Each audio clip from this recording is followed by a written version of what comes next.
Hello there, and welcome to Science for Sleep, where we take interesting science, slow it down, make ourselves comfortable, and see where it leads us. Tonight, we're going somewhere very far away, although not nearly as far as many of the places we visit when we talk about astronomy. We're heading roughly 1,300 light-years from Earth toward a very young star called HOPS 315.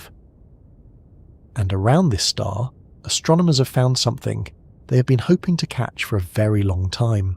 Not a finished planet, not even a young planet, something earlier.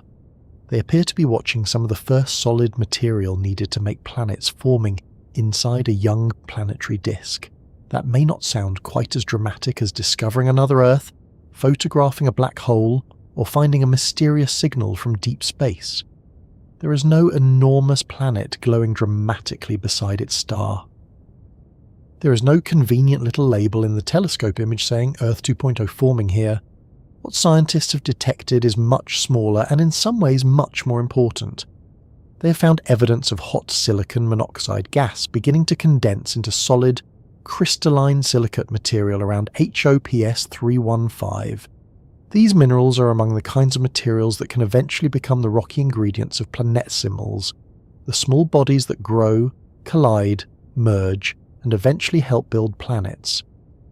The observations were made using the James Webb Space Telescope and the Atacama Large Millimeter/Submillimeter Array, better known as ALMA. Together, the two observatories have given astronomers a look at a stage of planetary construction that had never previously been observed this clearly outside our own solar system.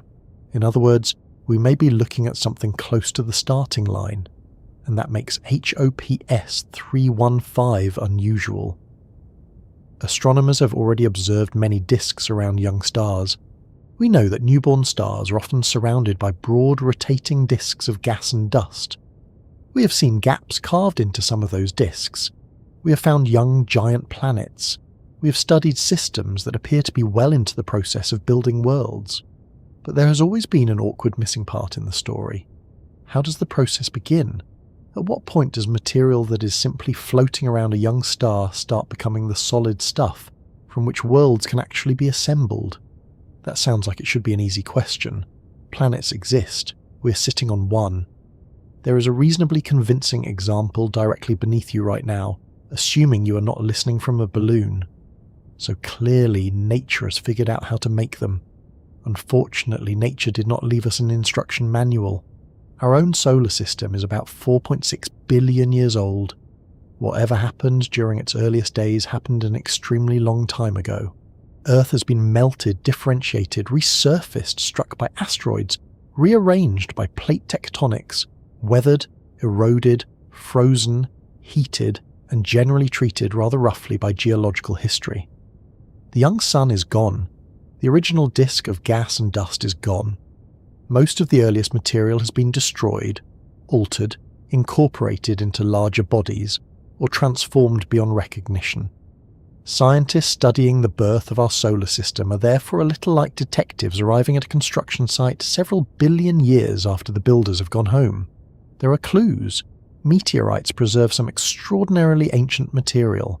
Certain primitive meteorites contain minerals that formed extremely early in solar system history, including high-temperature crystalline materials that condensed when the environment around the young sun was very different from the comparatively calm place we live in today. By dating these materials, scientists can estimate when some of the earliest solid ingredients appeared and begin reconstructing the sequence that eventually produced asteroids, moons, rocky planets, giant planet cores, and, much later, people lying in bed listening to astronomy videos. But a meteorite is still a record of something that already happened. HOPS 315 offers something different. Instead of examining ancient leftovers, astronomers are looking toward a young stellar system where similar physical processes appear to be happening now. Or, to be annoyingly precise, they were happening about 1,300 years before the light reached us, because astronomy refuses to let the word now remain simple for very long. Still, from our point of view, this is about as close as science gets to watching the beginning rather than reconstructing it afterwards. Before we go further, perhaps take a moment to consider that. Somewhere in the direction of HOPS 315, material is moving around a young star. Gas is cooling, minerals are forming, tiny solid particles are appearing where previously there was hot vapor. Those particles may stick to other particles, some may be destroyed again, some may be carried elsewhere through the disk, others may become part of larger concentrations of material. Much later, if conditions cooperate, some of that material could belong to asteroids, moons, or planets. No one knows what the finished system will look like. There may eventually be several planets. There may be only a few. There could be giant worlds, rocky worlds, small bodies, belts of debris, or combinations that would look completely unfamiliar to us. At the stage astronomers are observing, asking what the future planets will be like would be a little like examining a pile of bricks and trying to predict the furniture arrangement in a house that has not yet been built. We are very early. And that is precisely why scientists are interested. So, before we settle deeper into the story, where are you listening from tonight? Perhaps you are somewhere with a clear sky outside the window. Perhaps you are in a city where the stars are competing unsuccessfully with streetlights. Maybe it is already late at night for you, or perhaps you have put this on during an afternoon nap and have decided that clocks are somebody else's problem for the next hour or so. And if you could look toward HOPS 315 from where you are, you would not see anything unusual with your eyes. You would not see the disk. You certainly would not see individual grains of mineral forming around the star. Even some of our most powerful telescopes cannot simply take a normal photograph of these first solid particles in the way a camera photographs grains of sand on a beach. Instead, scientists have to work indirectly. Different materials interact with light in different ways. Molecules emit and absorb particular wavelengths. Minerals leave recognizable spectral features. Gas moving toward us or away from us can shift its emission slightly.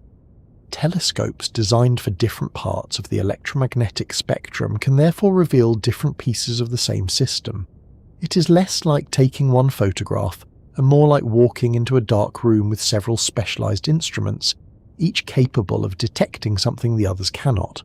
James Webb is especially powerful in infrared light. ALMA observes at millimeter and submillimeter wavelengths, using a large collection of antennas high in the Atacama Desert in Chile. Neither instrument is simply giving us a pretty close-up of a baby solar system with little planets marked by arrows. That would certainly make astronomy press releases easier. Instead, researchers combine measurements, spectra, spatial information, physical models, chemistry, and a considerable amount of careful analysis. And what emerged from those observations of HOPS 315 was a very specific and intriguing combination. James Webb observations revealed signatures associated with crystalline silicate minerals. ALMA helped researchers determine where important silicon monoxide emission was coming from and distinguish material in the disk from a separate silicon monoxide jet associated with the young star. The observations point to warm silicon monoxide gas and crystalline silicate material in the disk within about 2.2 astronomical units of HOPS 315. 1 astronomical unit is roughly the average distance between Earth and the Sun, so we are talking about material located in what would be the relatively inner part of a planetary system. There is something satisfying about the chemistry here. Silicon and oxygen are not exotic ingredients.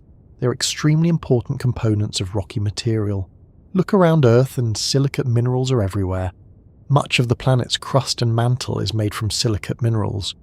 Rocks that seem completely ordinary to us are products of a much longer cosmic story involving elements forged in earlier generations of stars, released into space, incorporated into new clouds, and eventually processed inside young planetary systems.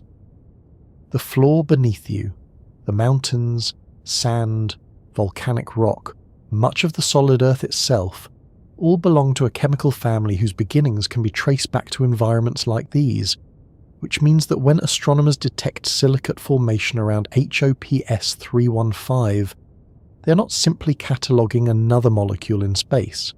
They are watching part of the process that turns diffuse cosmic material into geology. That transition is easy to overlook. We often tell the story of planet formation beginning with dust. A star forms, a disk appears, dust grains collide, pebbles form, then larger objects, eventually planets, nice and tidy. And, unfortunately, the universe does not usually organise itself according to the needs of an educational diagram. Before there can be grains of certain rocky materials, those materials may have to condense from hot gas. Temperatures close to a forming star can be high enough to vaporize compounds that would be comfortably solid in your kitchen, your garden, or your unfortunate collection of decorative rocks. As that gas cools, particular materials begin to condense. Different minerals become stable at different temperatures. The process is governed by chemistry and thermodynamics, rather than by any concern for keeping the explanation simple. What researchers appear to have found around HOPS 315 is evidence that this high-temperature condensation process is taking place. That puts us remarkably close to the transition between gas and the first refractory solids that can participate in the next stages of planet building. The researchers behind the discovery described it as detecting a kind of T=0 moment for planetary assembly, because the formation of these first high-temperature solids provides a natural starting point for the sequence that follows. Of course, starting point does not mean that nothing happened before it. Quite a lot happened before it. A molecular cloud had to collapse, a protostar had to form, material had to fall inward, angular momentum had to produce a rotating disk. The young star had to heat its surroundings, gas had to move, circulate, cool, and interact with magnetic fields and radiation. Stars do not wake up one morning surrounded by a neatly prepared planetary construction kit. The environment is active, messy, and constantly changing. But if our question is specifically when solid rocky building blocks begin appearing, then HOPS 315 may be showing us something extremely close to that beginning. That matters because one of the biggest problems in planet formation is not explaining that small things can become larger things. We understand that collisions can combine material. The difficult part is working out exactly how the process manages to cross all the awkward intermediate stages. Tiny dust grains can stick together through relatively weak forces. That is straightforward enough. But as particles grow, collisions become more energetic. Objects can bounce rather than stick. They can fragment. Gas drag makes solids drift through the disk. Some material may spiral toward the star before it gets the opportunity to grow very large. Planet formation therefore contains several points where, on paper, the whole project looks as though it ought to become inconveniently difficult. And yet planets are common. We have discovered thousands of exoplanets around other stars, and those are only the ones we can currently detect. Nature clearly gets past these obstacles. The question is how. HOPS 315 gives researchers a chance to examine the ingredients and conditions before much of that later evolution has occurred. That means it may help answer questions that are difficult to study in older disks. How early do solid minerals appear? Where in the disk do they form? Do they remain where they formed, or are they transported outward? How quickly do those first grains grow? Does the condensation process occur continuously or in bursts? What heats the gas enough to vaporize rocky material in the first place? How similar is this environment to the conditions inferred for the young solar system? Those questions may sound rather specialized, but together they determine something much larger. They tell us how quickly nature can move from making a star to making the raw materials of planets. For a long time, diagrams of planetary systems have encouraged us to imagine a fairly clear sequence. First the star, then the disk, then the planet formation. One process politely waits for the previous one to finish. Real young stellar systems are not nearly so considerate. Planet formation may begin while the star itself is still growing. Gas may still be falling into the system while solid material is already being processed inside the disk. Jets may be blasting material away from the poles while, closer to the disk, minerals are condensing and starting a completely different journey. HOPS 315 appears to be in one of these deeply active early stages. ALMA observations show carbon monoxide associated with a broad outflow and silicon monoxide in a narrow jet, features commonly connected with very young stars. At the same time, the researchers identified silicon monoxide associated with the disk itself, where the condensation process appears to be occurring. That distinction is important because a jet can also contain silicon monoxide. Astronomers had to establish that the material relevant to planet formation was actually in the disk, rather than simply being thrown away from the system. So there is a young star, there is a disk, there are powerful outflows, there is hot gas, there are crystalline minerals, and somewhere inside that mixture the first durable ingredients of possible future worlds are beginning to appear. It is tempting to imagine those grains as special. One particular particle survives, it joins another, then another. Millions of years later, perhaps it ends up buried inside the mantle of a planet. That is possible in principle, but we should be careful. Astronomers cannot follow individual grains. Many of the solids forming now may be destroyed or reprocessed. Some may fall into the star. Some may collide and break apart. Others may be carried to different parts of the disk. Planet formation is not an assembly line where every piece receives a guaranteed place in the finished product. It is closer to an enormous physical sorting process operating under gravity, chemistry, heat, turbulence, collisions, radiation, and time. Only a fraction of the material may end up inside planets. But every planet has to begin with material of some kind. Before Earth could have oceans, continents, volcanoes, weather, or someone forgetting where they left their phone, there had to be solid matter available to build Earth in the first place. This is why HOPS 315 connects so naturally to our own history. The oldest known solid materials preserved from the early solar system provide scientists with a timestamp for its beginnings. Some of those ancient materials formed through high-temperature processes and were later incorporated into meteorites. Researchers can hold those meteorites in laboratories today, measure their isotopic compositions, examine their minerals under microscopes, and reconstruct conditions from billions of years ago. With HOPS 315, we have the other side of the comparison. Here is a distant system where scientists can observe a young disk in which high-temperature rocky material appears to be condensing now.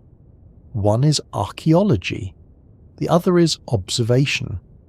And placing them beside each other gives us an opportunity that planetary scientists have wanted for decades. We can ask whether the story written inside our meteorites is normal. Did most planetary systems begin in a similar way? Was the young solar system typical? Were the first minerals around the Sun produced under conditions that commonly occur around other forming stars, or did something unusual happen here? Until we observe more systems at comparable stages, we cannot answer that completely. HOPS 315 is one system, not a universal rule. That distinction matters. Astronomy occasionally finds one fascinating object, and the public headline immediately sounds as though every mystery in the field has been settled by Tuesday afternoon. Science is rarely that cooperative. This discovery does not mean we now understand every step from gas to Earth. It does not prove that HOPS 315 will produce a planetary system exactly like ours. It does not tell us whether an Earth-like planet will form there. And it certainly does not mean we are watching a second Earth appear. What it does provide is evidence for a physical process that researchers expected should happen, but had not previously observed at this stage outside our solar system. That is a much more useful kind of discovery than it may initially sound, because models of planet formation make predictions. They predict temperatures, they predict locations, they predict which materials should condense, they predict how quickly grain should grow, they predict how solids and gas should behave inside young disks. A system like HOPS 315 allows scientists to compare those predictions with an actual developing system. And when observation finally reaches a stage that was previously accessible mostly through theory and ancient meteorites, models can begin receiving rather uncomfortable performance reviews. Some will work well, Others may need adjustments. A few may discover that the universe has ignored several pages of their instructions. That is usually where science becomes interesting. And if you enjoy settling down with this kind of slow scientific detective story, you can leave the video a like and subscribe to Science for Sleep.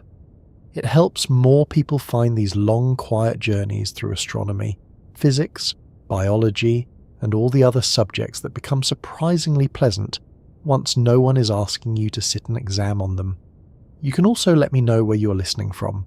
There is something appropriate about people on different parts of one small planet listening to a story about another planetary system beginning 1,300 light-years away. While you're getting comfortable here, astronomers are using instruments spread from space to the high desert of Chile to study material around a star most of us had never heard of until very recently. And the reason this particular star has become so important is not simply that something is forming around it. Stars with disks are common. The unusual part is the age of the system and the stage of development we appear to be seeing. To understand why astronomers describe HOPS 315 as an analogue of the very young Sun, why it is still wrapped in the active environment of stellar formation, and why catching planet-building chemistry this early changes what scientists can test, we need to move closer to the star itself and find out exactly what HOPS 315 is, how young it really is, and what sort of place surrounds it while the first solid ingredients of future worlds are beginning to take shape. To understand why HOPS 315 has attracted so much attention, it helps to forget about planets for a moment and look at the star itself. HOPS 315 is not a mature star like our Sun. It is a protostar, which means it is still in the process of becoming a fully formed star. It has gathered enough material for a dense central object to exist, and it is already producing considerable energy, but gas from its surroundings is still falling inward. The system has not finished clearing away the material from which it was born. Astronomers classify HOPS 315 as a Class 1 protostar.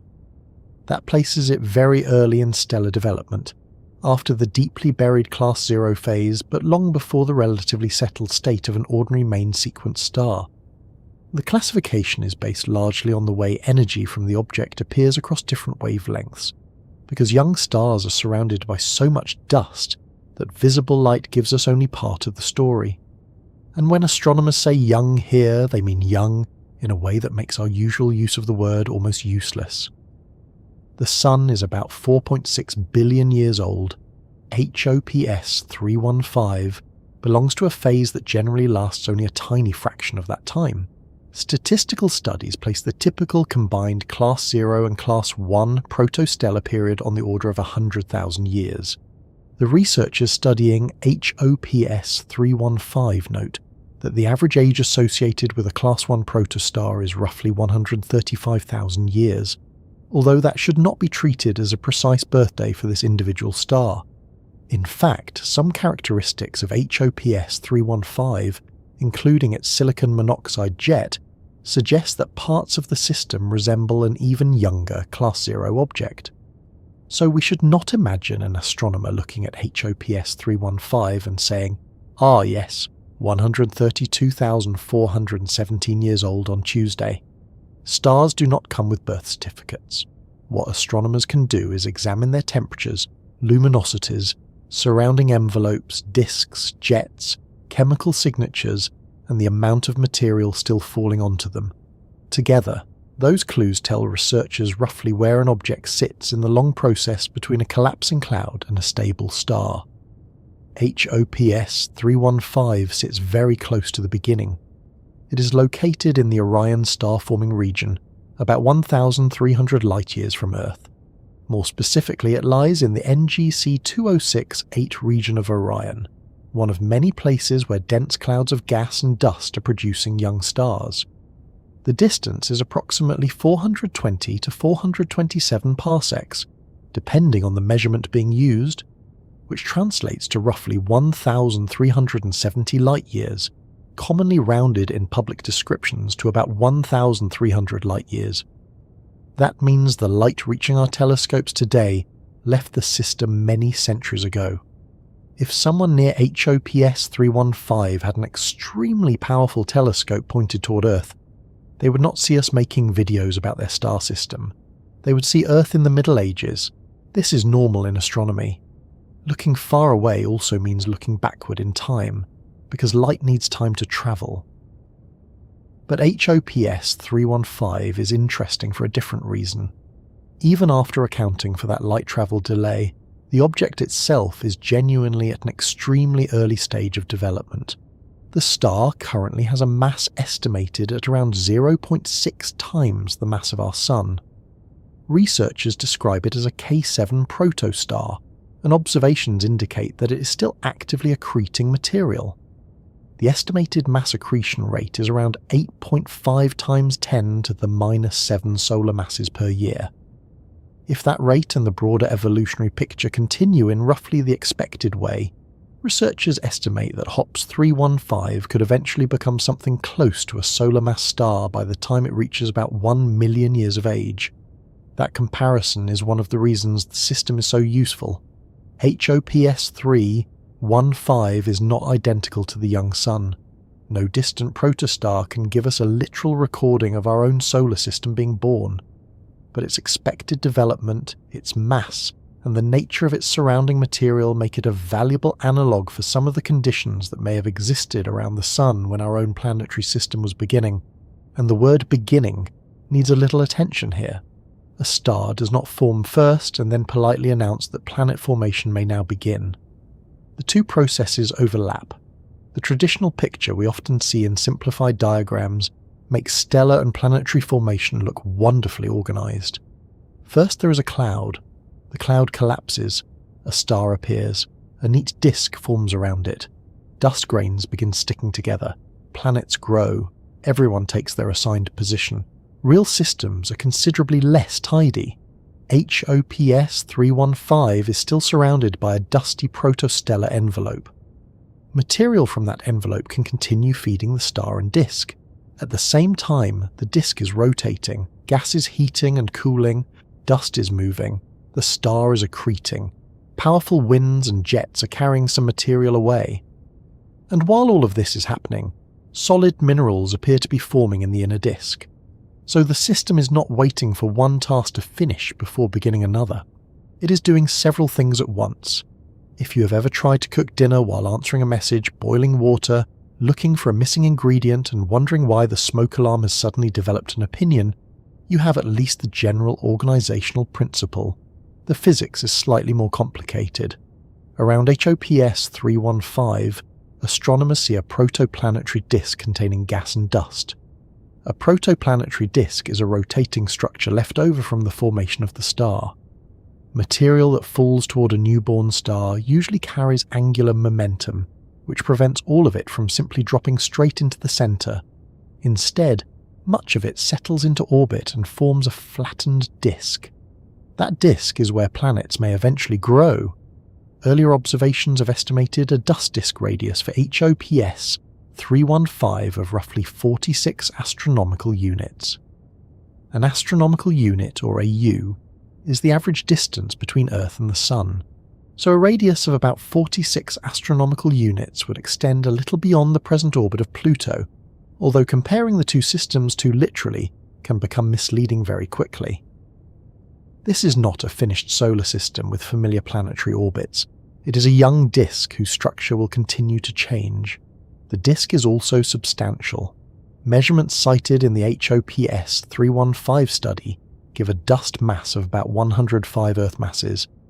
If astronomers assume the conventional gas-to-dust ratio of roughly 100 to 1, the total disk mass would be around 3/100ths of a solar mass. The researchers note that this makes the disk more massive than most Class 1 disks measured in Orion, and roughly typical of disks associated with the younger Class 0 phase. Now, 100 Earth masses of dust does not mean 100 Earth-like planets are waiting to be assembled. That would be convenient, but planetary construction does not work like ordering furniture from a catalogue. The word dust in astronomy covers tiny solid particles rather than the rather disappointing material you find behind a bedside table. Those particles contain different compounds, exist at different temperatures, move through the gas at different speeds, collide, fragment, stick, evaporate, recondense, and migrate through the disk. Some will eventually be incorporated into larger bodies. Some will not. Some may fall into the star. Some may be expelled. Some may be repeatedly recycled before ending up anywhere permanent. And all of this takes place in an environment that is far more active than the mature solar system we know today. One of the most obvious signs of that activity is the material being thrown away from HOPS 315. Young stars frequently produce outflows and jets. HOPS 315 has both a broad molecular outflow, traced by carbon monoxide, and a much narrower jet containing silicon monoxide. ALMA observations show the carbon monoxide spreading away from the system in a wide structure, while the silicon monoxide jet moves much more rapidly along a narrow path. At first, that might seem slightly contradictory. The protostar is trying to grow by pulling material inward, but it is also throwing material outward. Very inefficient. Someone should probably speak to management, but these outflows are actually an important part of how young stars grow. Material in the disk has angular momentum. If too much angular momentum remains, the gas cannot easily move close to the star. Jets and disk winds can help carry angular momentum away from the system, allowing other material to move inward and accrete onto the protostar, so the star can continue gaining mass partly because some material and angular momentum are being removed. The process is active enough that HOPS 315 is not merely surrounded by a calm disk of dust waiting patiently to become planets. Gas is being accelerated, material is falling inward, radiation from the protostar heats nearby regions. Shocks can heat gas dramatically. The composition changes from place to place. Temperatures can cross the boundaries at which particular minerals are solid in one region and vapor in another, and that last point is where the current discovery begins to become especially useful. Near a young star, temperatures rise, move far enough inward, and materials that are normally solid can no longer remain that way. A grain made from rocky compounds may be heated until it vaporizes. Its atoms and molecules join the gas. If that gas later cools under the right conditions, solid material can condense again. This is not unlike what happens when water vapor condenses into droplets, except that the temperatures are vastly higher, the chemistry is different, and the resulting material may eventually participate in making a planet rather than making your bathroom mirror inconvenient. In HOPS 315, the most important region identified by the new observations lies very close to the star. The Nature study reports a reservoir of warm silicon monoxide gas and crystalline silicate minerals low in the atmosphere of the disk within about 2.2 astronomical units of the protostar. Crucially, the researchers were able to distinguish this material from the much faster silicon monoxide jet leaving the system. That separation matters enormously. Silicon monoxide in a jet does not automatically tell you that rocky material is beginning to condense inside a planet-forming disk. Young stellar jets can contain silicon monoxide for their own reasons. Shocks can destroy dust grains and release silicon-bearing material into the gas. If astronomers had seen SiO only a material racing away from HOPS 315, the finding would have told us interesting things about the jet, but much less about the beginning of planet formation. James Webb and ALMA together allowed researchers to build a much more convincing picture. JWST detected infrared features revealing crystalline silicate minerals and relatively slow-moving silicon monoxide gas. ALMA then provided spatial and velocity information that helped locate the relevant gas and distinguish it from the high-speed jet. Observations show the SiO associated with the jet moving roughly 10 times faster than the slower component identified by JWST. The slower material is therefore associated with a compact region close to the star rather than simply being part of the outward moving jet. That is one of those details that sounds technical until you realize what it accomplishes. Astronomers are trying to answer a question about material in a disk they cannot visit, around a star more than 1,000 light-years away, while that same star is also spraying some of the same chemical species into space. So they use velocity.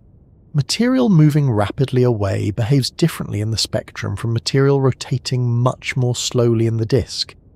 It is a little like standing outside a railway station with your eyes closed and trying to decide whether a sound is coming from someone talking on the platform or from a train passing at high speed. Fortunately, astronomers have somewhat more sophisticated equipment than your ears. By combining these measurements, researchers concluded that HOPS 315 contains warm SiO gas in the inner disk at the same time that crystalline silicate solids are present. That combination is the key. If all of the silicon-bearing material were already locked inside solid grains, we would be observing a later stage. If it were entirely gaseous, we might be looking at conditions before condensation had begun. Instead, both forms are present. Some of the material is still gas, some has become solid crystalline silicate. The transformation appears to be underway. This is why HOPS 315 is described as showing something close to the start of the planet-building clock. It is not because a small planet has appeared. None has been identified here. It is because the first high-temperature solid materials from which larger rocky bodies can eventually be assembled are forming at an extremely early stage. In our own solar system, scientists know about a similar stage mostly because of meteorites. Some primitive meteorites contain calcium-aluminum-rich inclusions, usually called CAEs. These are among the oldest dated solid materials known from the solar system. Their ages help define the beginning of solar system chronology at roughly 4.567 billion years ago.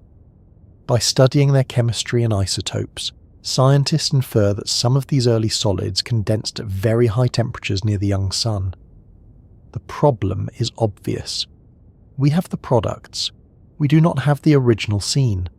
It is rather like finding an extremely old cake in a freezer and trying to reconstruct the exact state of the kitchen when it was baked. You can learn a surprising amount from the cake. You may determine the ingredients, the heating conditions, and approximately when it was made. But you would still prefer to have been in the kitchen. HOPS 315 is giving astronomers something closer to that opportunity. The researchers argue that the refractory solids forming around it are analogous to high-temperature solids from the early solar system. Their models suggest that interstellar dust in the inner disk can be heated strongly enough to sublimate, producing a hot gas reservoir, after which refractory minerals recondense as conditions allow, and HOPS 315 happens to offer us a useful viewing angle.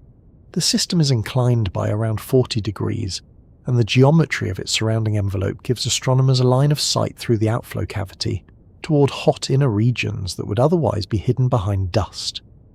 Young protostars are notoriously difficult to study because the very material that makes them scientifically interesting also blocks much of the radiation we would like to observe.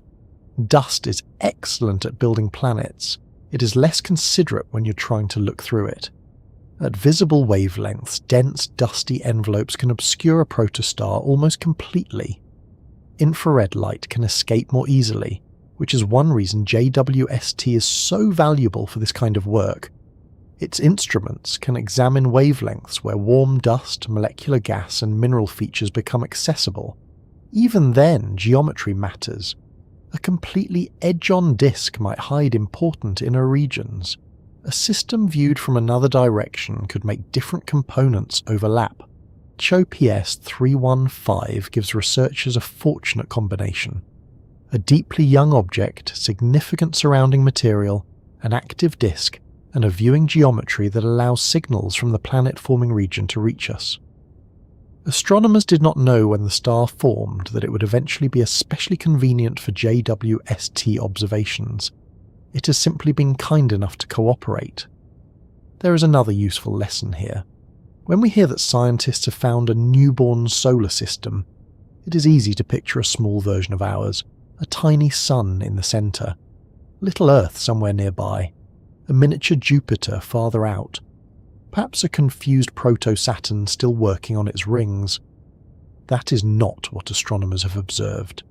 The phrase describes an evolutionary stage, not a familiar arrangement of planets. At HOPS 315, we are looking at conditions that occur before anyone can sensibly draw the finished planetary map. There may already be concentrations of solids inside parts of the disk that current observations cannot resolve. There may be changes in pressure that affect how dust moves. There may eventually be planets in locations that look nothing like those in our solar system. The future architecture is unknown, and that uncertainty is part of the value. If HOPS 315 already looked exactly like our mature solar system, it would be too late to answer the question astronomers are interested in. Researchers want the messy stage. They want the period when the ingredients are still being processed and the outcome is not yet obvious. That is where competing theories of planet formation make different predictions. How hot does the inner disk become? What creates the hot gas? How quickly does that gas cool? Which minerals appear first? How rapidly do grains grow after condensation? Can material formed near the star be transported much farther outward? When do the first planetesimals become possible? Does the process begin while the protostar is still deeply embedded, as HOPS 315 now suggests? Or does most meaningful planetary construction wait until the system becomes older and calmer? Until systems like this could be observed, scientists had to answer many of those questions using models, laboratory experiments, meteorites, and observations of disks that were generally farther along. Now there is a real system sitting at almost exactly the awkward early stage everyone wanted to see. The most important thing about HOPS 315 then may be its timing, not ours, its own. We happen to be observing it when the central star is still growing, when an envelope still surrounds the system, when jets are actively removing material, when the disk contains a large reservoir of gas and dust, and when high-temperature minerals appear to be making the transition from vapor back into solids. A few 100,000 years later in its development, much of this evidence could look completely different. The envelope will thin, accretion will decline, the disk will evolve, dust grains will grow and move, material may become locked inside larger bodies. The easiest evidence of the original condensation process may disappear. By catching HOPS 315 now, astronomers are seeing the system before later stages have erased much of the evidence, and if our own solar system passed through a comparable phase, then 4.6 billion years ago the young sun may also have been surrounded by an environment that would look far less peaceful than the solar system does today. There would have been no Earth, no Mars, no Jupiter in the form we recognize, no familiar asteroid belt. Instead, there would have been a young star, an evolving disk, gas moving inward and outward, regions hot enough to vaporize rock, cooler regions where solids could survive, and enormous numbers of particles beginning a process whose outcome could not yet be known. The next part of that process does not begin with planets at all. It begins with the material around the star before anything deserves to be called a world, because to understand how HOPS 315 can eventually move from a rotating disk to planetesimals, we first need to look closely at what fills that disk: the gas, the inherited interstellar dust, the newly formed minerals, and the surprisingly difficult problem of turning microscopic particles into something large enough for gravity to take over. Before anything around HOPS 315 can become a planet, there has to be material available to build one. That sounds obvious, but the material surrounding a newborn star is very different from the solid objects we eventually recognize as asteroids, moons, or planets. There are no continents waiting to be attached to a young Earth, no conveniently shaped rocks circling the star in organized piles, and certainly no miniature planets waiting for someone to add the atmosphere later. At the beginning, most of the system is gas. Mixed through that gas is a much smaller amount of solid material that astronomers usually call dust. The word dust is slightly misleading because it makes the material sound like something you could wipe off a shelf. Interstellar and circumstellar dust grains can be incredibly small, often comparable in size to smoke particles or smaller. They contain compounds made from elements such as silicon, oxygen, magnesium, iron, carbon, and aluminum. Depending on where they are in the disk and how hot that region becomes, some of these materials remain solid while others evaporate into gas. Around HOPS 315, this mixture forms part of a protoplanetary disk surrounding the young star. Such disks are the environments from which planetary systems can develop.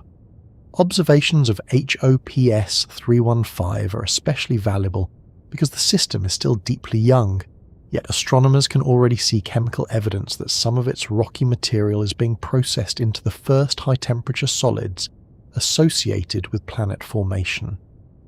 The disk itself exists because the cloud that formed HOPS 315 was rotating.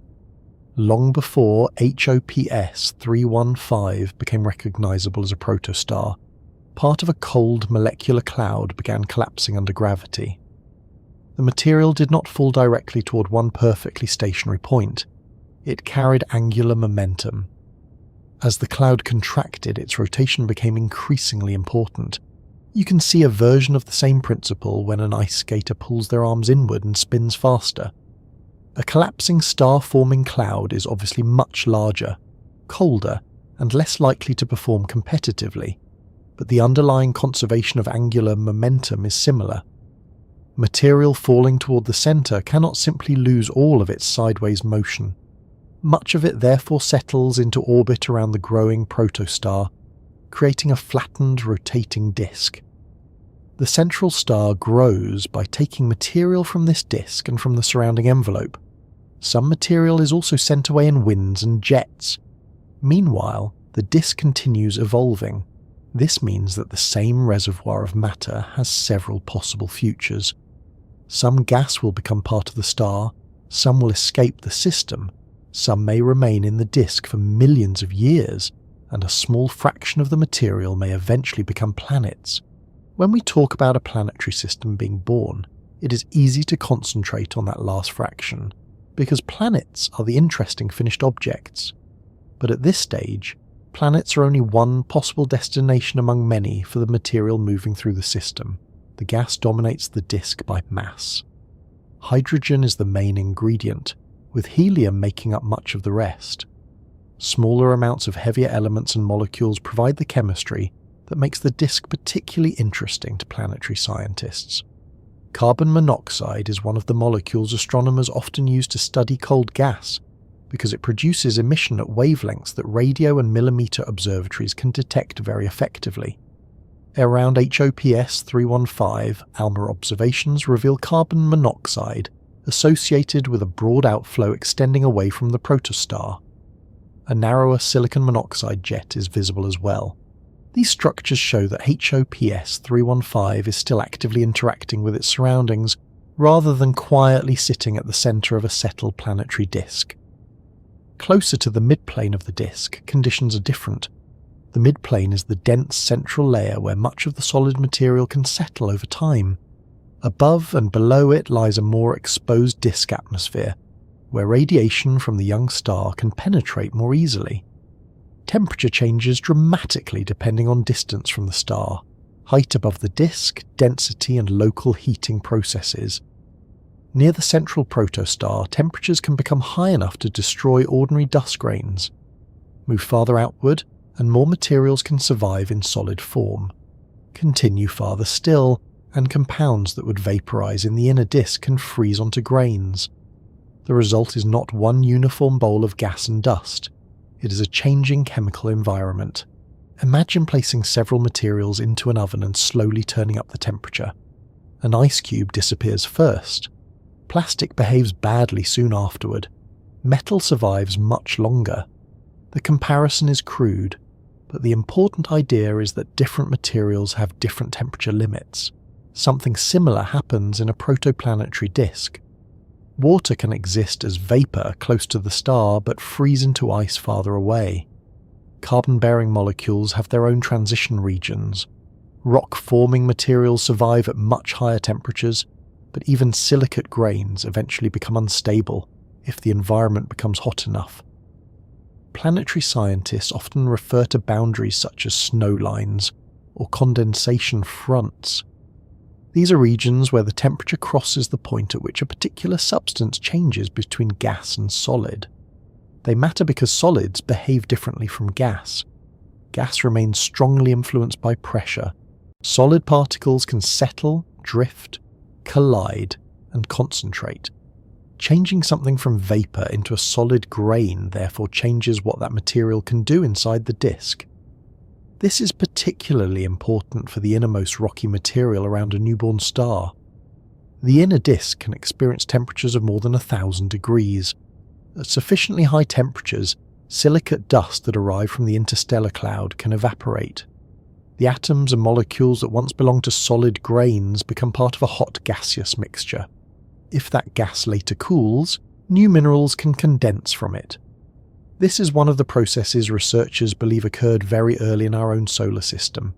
Meteorites preserve evidence that some of the oldest solids formed under extremely high temperature conditions. Their composition suggests that material was heated, vaporized, or partly vaporized, and then condensed into new crystalline minerals. For decades, scientists could study those ancient products in laboratories. What they could not do was look at another young star and directly identify a comparable condensation process while it was taking place. HOPS 315 has changed that. The observations reveal silicon monoxide in gaseous form, together with crystalline silicate minerals in the same young system. Researchers interpret that combination as evidence that hot gaseous material is currently beginning to condense into solids. The relevant region lies within roughly 2.2 astronomical units of the star, comparable in scale to the region occupied by the asteroid belt in our solar system. This tells us something important about the dust around HOPS 315. Not all of it is simply old dust inherited unchanged from the molecular cloud that formed the star. Some material is being reprocessed. The disk receives solids that existed before HOPS 315 itself formed. Those grains were part of interstellar space, containing material produced by earlier generations of stars. Then the new protostar changes them. Heat can erase their previous mineral structures. Collisions can break them apart. Radiation alters their chemistry. Shocks can vaporize them. Cooling allows new minerals to appear. The dust around a young star therefore has a history.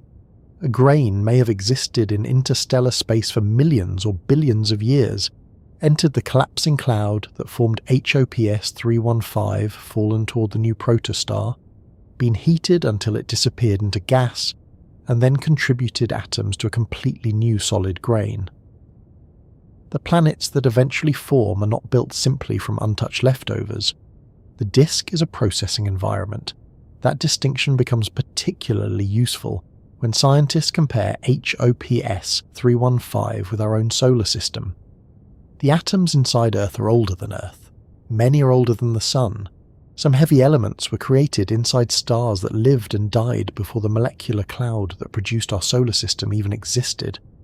Yet the minerals that contain those atoms today were assembled, destroyed, melted, crystallized, mixed, and transformed many times. Planet formation is partly a story about reorganizing very old ingredients into new structures. HOPS 315 allows researchers to observe part of that reorganization almost at its beginning. The crystalline nature of the newly detected silicates is especially informative. A crystal is not simply a clump of atoms. Its atoms are arranged in an ordered structure. That arrangement can tell scientists something about the conditions under which the mineral formed. Amorphous silicates, by comparison, lack the same long-range atomic organization. Much of the silicate dust in the interstellar medium is amorphous. Heating and condensation can produce more ordered crystalline structures. Detecting crystalline material close to a deeply embedded protostar therefore provides evidence that the dust has experienced significant thermal processing. This does not mean every grain in HOPS 315 has been melted or vaporized. The disk contains an enormous mixture of material occupying many different environments. Some grains remain cold, others become warm. A relatively small amount passes through extremely hot regions. The disk is constantly moving material around. Gas orbits the star. Dust interacts with that gas. Turbulence can mix material vertically and radially. Pressure gradients influence how particles migrate. Accretion carries material inward. Winds may lift some material away. The exact efficiency of all these processes remains an active field of research. For planet formation, one of the most important differences between gas and dust is the way they orbit. If the disk contained only solid particles moving through empty space, each particle could follow an orbit determined mainly by gravity. But the particles are embedded inside gas, and the gas does not orbit at exactly the same speed as a perfectly free solid object. The reason involves pressure. Gas pressure provides a small amount of support against the star's gravity, allowing the gas to move slightly more slowly than the speed required for a purely gravitational orbit. Solid particles do not receive the same pressure support. As they move through the slightly slower gas, they experience drag. That drag can cause them to lose orbital energy and drift toward the star. For tiny grains, the effect is complicated by how strongly they are coupled to the gas. Very small particles tend to move along with it. As grains grow larger, their behavior changes, and radial drift can become a serious problem. This creates an awkward question. If the material needed to build planets keeps drifting into the star, how does enough of it survive long enough to make a planet? This is one of several barriers that planet formation models must overcome. The answer may involve regions where gas pressure produces local traps. Particles can collect near pressure maxima instead of continuing their inward drift. Turbulence and disk structure may concentrate dust. Other mechanisms can cause large groups of particles to become gravitationally unstable and collapse into much larger objects. But all of those later processes require solids to exist first. That is why the condensation being observed in HOPS 315 is such an early marker. Before dust can drift, concentrate, stick, or collapse, some of the most important rocky compounds first have to be solid. There is also a question of how much solid material is available. A typical protoplanetary disk contains far less solid mass than gas mass, commonly described using a gas-to-dust ratio near 100 to 1 as a rough starting assumption. That ratio is not necessarily constant everywhere, or throughout the lifetime of the disk. Dust settles, gas escapes, particles grow. Some regions become enriched in solids, others become depleted. The ratio can therefore change dramatically as a system evolves. This small solid fraction has a large job ahead of it. Every rocky planet, asteroid, cometary nucleus, and solid core of a giant planet has to come from it. Even Jupiter and Saturn, despite being dominated by hydrogen and helium, are thought to contain substantial amounts of heavier material in their interiors. Planet formation is therefore a remarkable exercise in concentrating a relatively minor component of a disk. At first, heavy elements are dispersed through a vast structure dominated by hydrogen and helium. Millions of years later, some systems contain solid worlds with enormous quantities of those heavier elements packed into compact planets. Earth alone contains almost 6 sextillion metric tons of material. All of it had to be collected. None of it began as Earth. At the scale of the early disk, even a planet as large as our own is the result of an extraordinary concentration process. The first step is almost embarrassingly small. Make a grain, then keep it from being destroyed, then somehow bring it into contact with more grains. The environment around HOPS 315 also reminds us that the word disk can make the structure sound calmer than it really is. A compact photograph or diagram may show a neat flattened shape around the star, but gas inside that structure can be turbulent. Material can fall onto the disk from the surrounding envelope. The protostar's luminosity may vary. Accretion can occur unevenly. Heating events may alter regions of the disk over relatively short astronomical timescales. Jets and winds show that magnetic fields and high-speed flows are involved. A grain trying to survive there has entered a complicated workplace. One proposed explanation for the hot material detected around HOPS 315 involves strong heating close to the star, where pre-existing dust can evaporate. As the gas moves or cools, refractory minerals can then condense again. The nature study identifies the simultaneous presence of warm SiO gas and crystalline silicates as evidence that this transition is occurring now. The term refractory simply refers to materials capable of remaining solid at relatively high temperatures. These are the stubborn members of the mineral family. Water ice gives up quickly when things get warm. Refractory minerals are much harder to persuade. Compounds containing calcium, aluminum, magnesium, silicon, and other elements can survive at temperatures where more volatile materials exist only as gases. This produces a natural sequence as a hot gas cools. The most heat-resistant solids can condense first. Other materials become stable later as the temperature continues to fall. Planetary scientists have studied such condensation sequences for decades because they offer a way of reconstructing the conditions that existed near the young sun. The same basic chemistry can now be tested in HOPS 315. That is an important change. A model developed from solar system meteorites can predict what should happen around another young star. Astronomers can then look. If they find the expected materials at the expected temperatures and distances, the model gains support. If they find something different, the model has to explain why. Either outcome teaches us something. There is another complication worth keeping in mind. A mineral does not necessarily stay where it formed. Some of the oldest high-temperature materials found in our own meteorites appear in objects that eventually resided much farther from the sun than the region hot enough to make those minerals. That suggests substantial movement of material through the young solar system. A grain may form near the star and later travel outward. Another may form farther away and drift inward. Disk turbulence, winds, gas flows, and other transport processes can mix material across large distances. If similar transport occurs around HOPS 315, the crystalline grains forming near its inner disk may eventually end up much farther away. Some could be incorporated into bodies that form in colder regions. This mixing matters for the composition of future planets. A planet is not necessarily made only from material that originated exactly where the planet eventually formed. Its ingredients may have travelled. Earth itself contains a complicated mixture whose components probably came from different regions and arrived at different stages during solar system evolution. Water provides one famous example.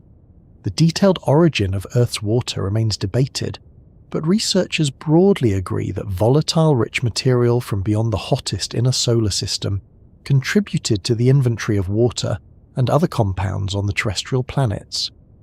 Rocky material can travel too.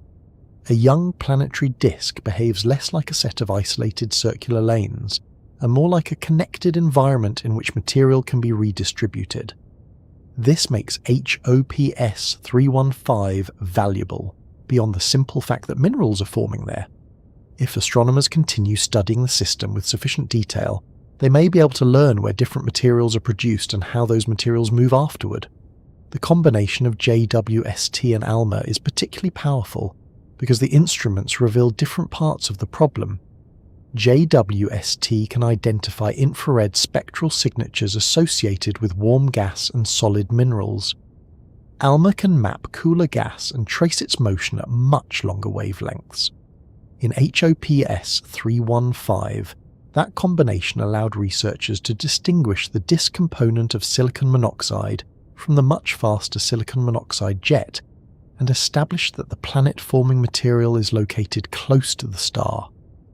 Without that separation, the interpretation would be much less secure. A telescope detecting silicon monoxide does not automatically know whether those molecules belong to a disk, a jet, a shock, or something else. Astronomers have to determine where the emission originates and how quickly the material is moving. That is why studying a newborn planetary system requires more than detecting interesting chemistry. Location matters, velocity matters, temperature matters. Whether the material is gas or solid matters, the same molecule can tell a completely different story depending on where it is found. Around HOPS 315, the story currently points toward a disk that is still processing its earliest rocky material while the protostar itself continues to grow. There is plenty of gas.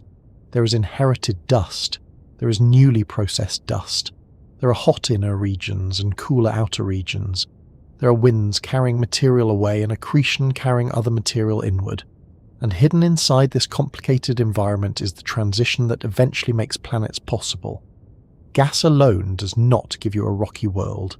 To begin building something like Earth, Mars, an asteroid, or the solid core of a giant planet, the relevant elements have to become solids that can behave as particles. Once that happens, a new set of physical processes becomes available. Grains can collide, they can stick, they can grow, they can become concentrated. Eventually, gravity can begin treating groups of solid particles as something more significant than individual specks of dust. But before any of that can happen, the disk has to cross the boundary astronomers appear to be witnessing around HOPS 315 right now. Silicon and oxygen that were moving through a hot gas become incorporated into solid crystalline minerals. The ingredients stop behaving only as molecules in a vapor and begin behaving as pieces of matter with surfaces, sizes, shapes, and collision histories. That transition may be microscopic, but every rocky planet depends on it. And this is where the story needs to become much more specific, because around HOPS 315 astronomers have not merely found dust. They have caught silicon monoxide in both gaseous and solid associated forms, giving them a rare view of the point at which material hot enough to exist as vapor begins becoming stone. A rocky planet begins much earlier than the point when anything around a young star looks remotely like a planet. Before there can be an asteroid, a planetesimal, a moon, or a world like Earth, some of the material in the disk has to make a very basic transition. Elements that are moving around as part of a hot gas have to become solid material. Around HOPS 315, astronomers appear to have caught that transition while it is happening. The observations show warm silicon monoxide gas together with crystalline silicate minerals in the inner region of the disk. The material is located within about 2.2 astronomical units of the protostar, and the researchers interpret the combination as evidence that hot gas is cooling and refractory solids are beginning to condense.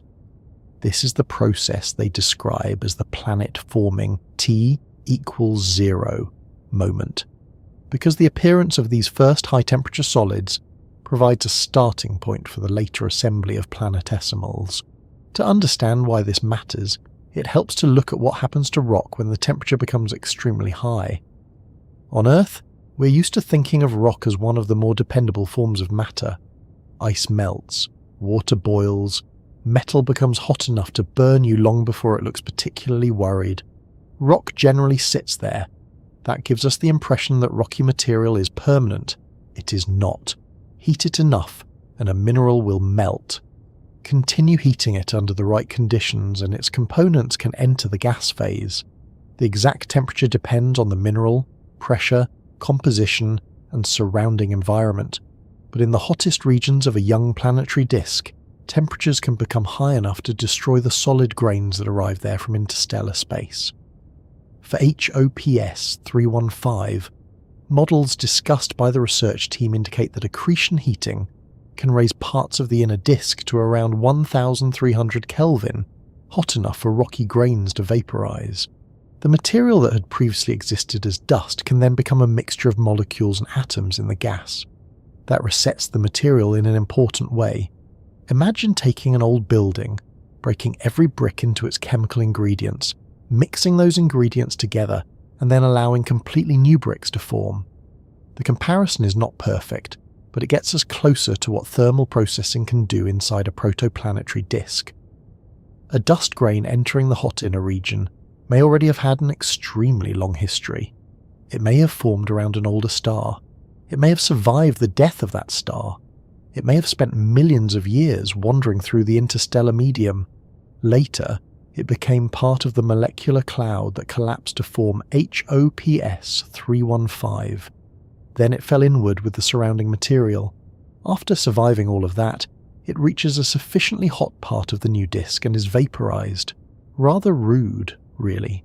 But chemically, that destruction creates a new opportunity. Once the material is in gaseous form, cooling conditions can allow new solids to condense. Atoms and molecules begin arranging themselves into minerals that are stable at the new temperature and pressure. The most heat-resistant compounds can appear first. These are called refractory materials. Refractory does not mean they are indestructible. It simply means they can remain solid at higher temperatures than more volatile substances. Water ice, for example, cannot survive anywhere near these temperatures. Many carbon-bearing compounds also become unstable.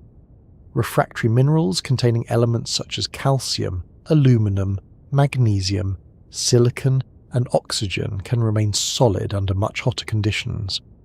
This produces what planetary scientists call a condensation sequence. Start with a very hot gas containing many different elements and gradually let it cool. At first, everything remains gaseous. When the temperature falls far enough, the most refractory compounds become thermodynamically stable and begin appearing as solids. Cool the gas further and additional minerals can condense.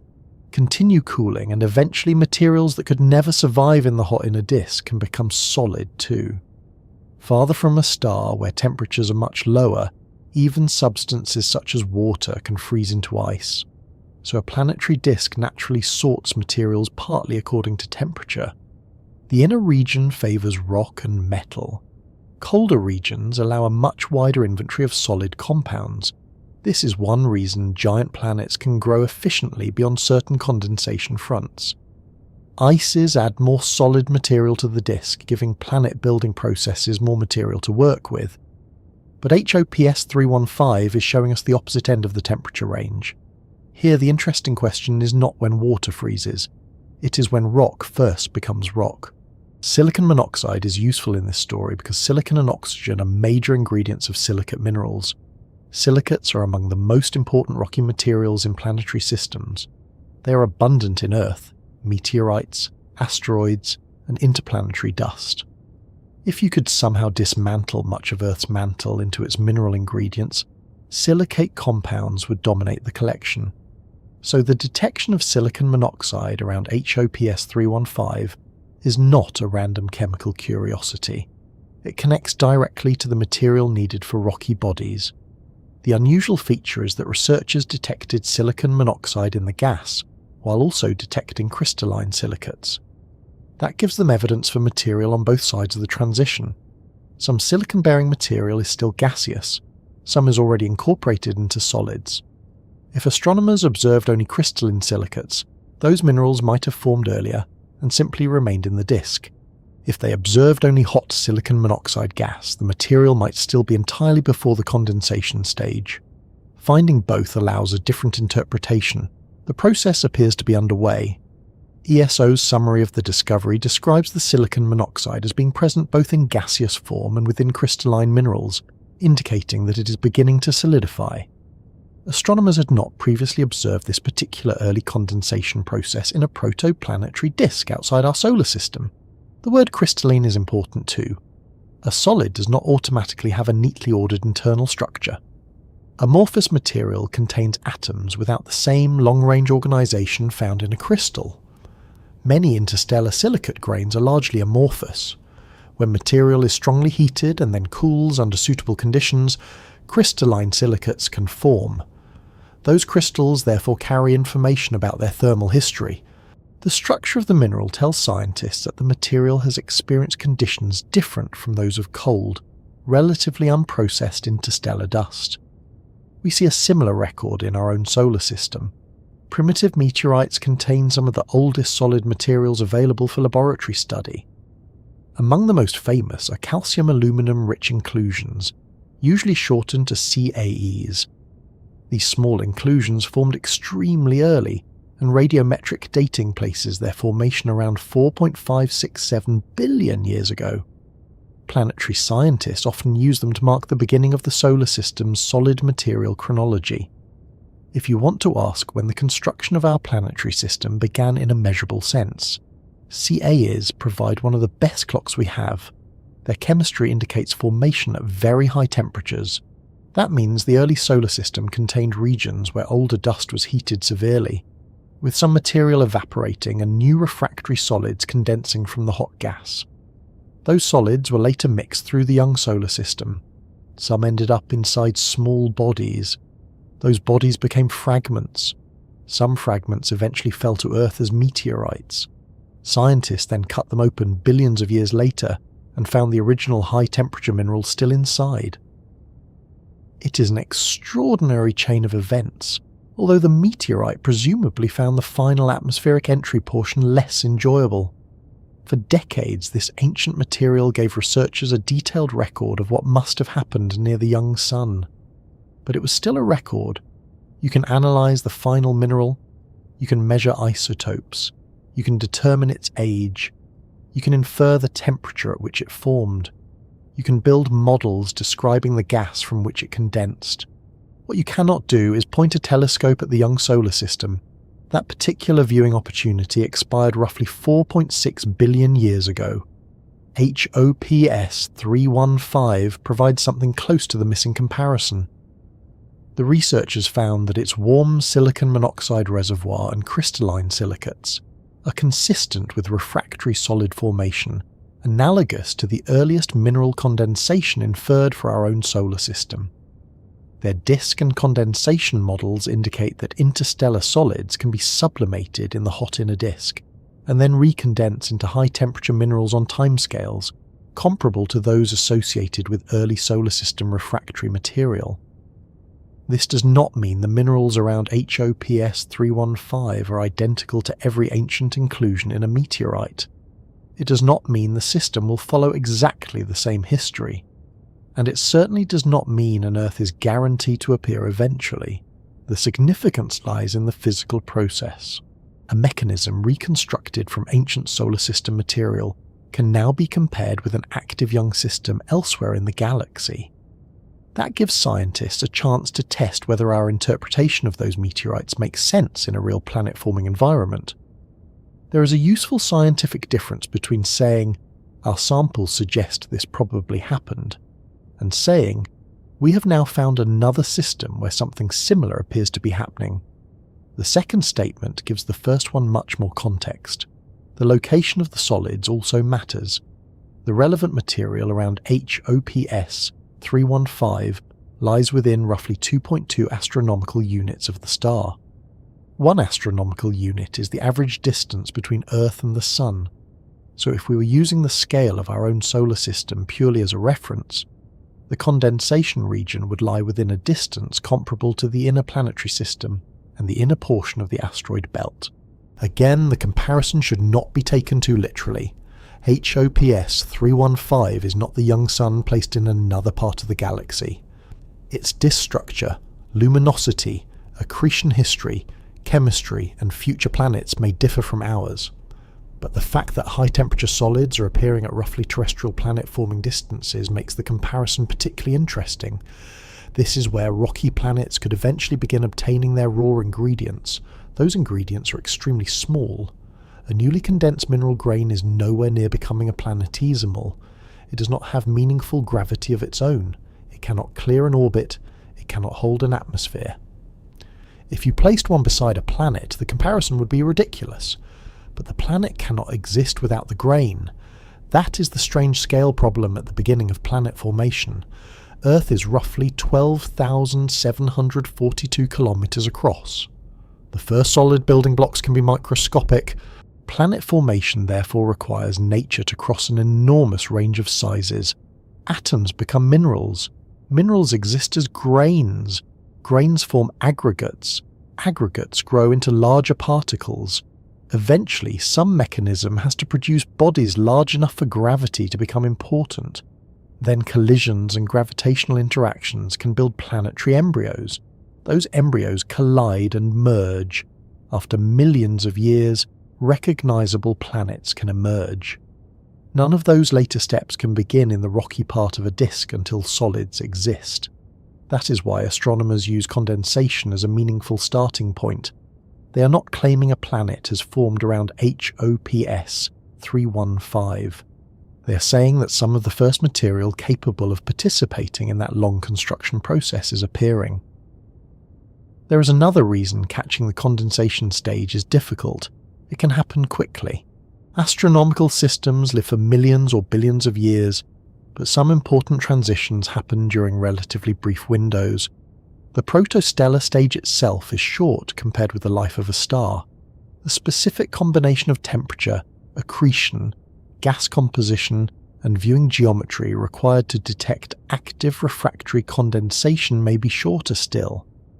By the time astronomers look at many protoplanetary disks, the first solids have already formed.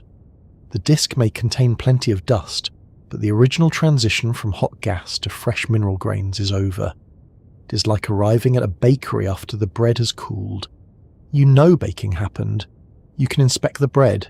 You may even work out which ingredients were used, but you cannot measure the dough while it is turning into bread. HOPS 315 appears to have been caught with the oven still on. That makes the system useful for answering a question that sounds simple, but has been surprisingly difficult to pin down. When does planet formation actually start? For years, astronomers knew that planets could begin appearing surprisingly early. Observations of somewhat older disks show rings, gaps, dust concentrations, and in some cases evidence for young planets.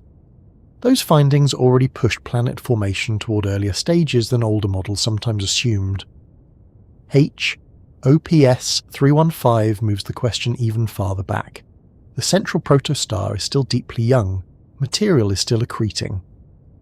A surrounding envelope remains, jets and outflows are active, yet the chemistry required to make fresh rocky solids is already operating.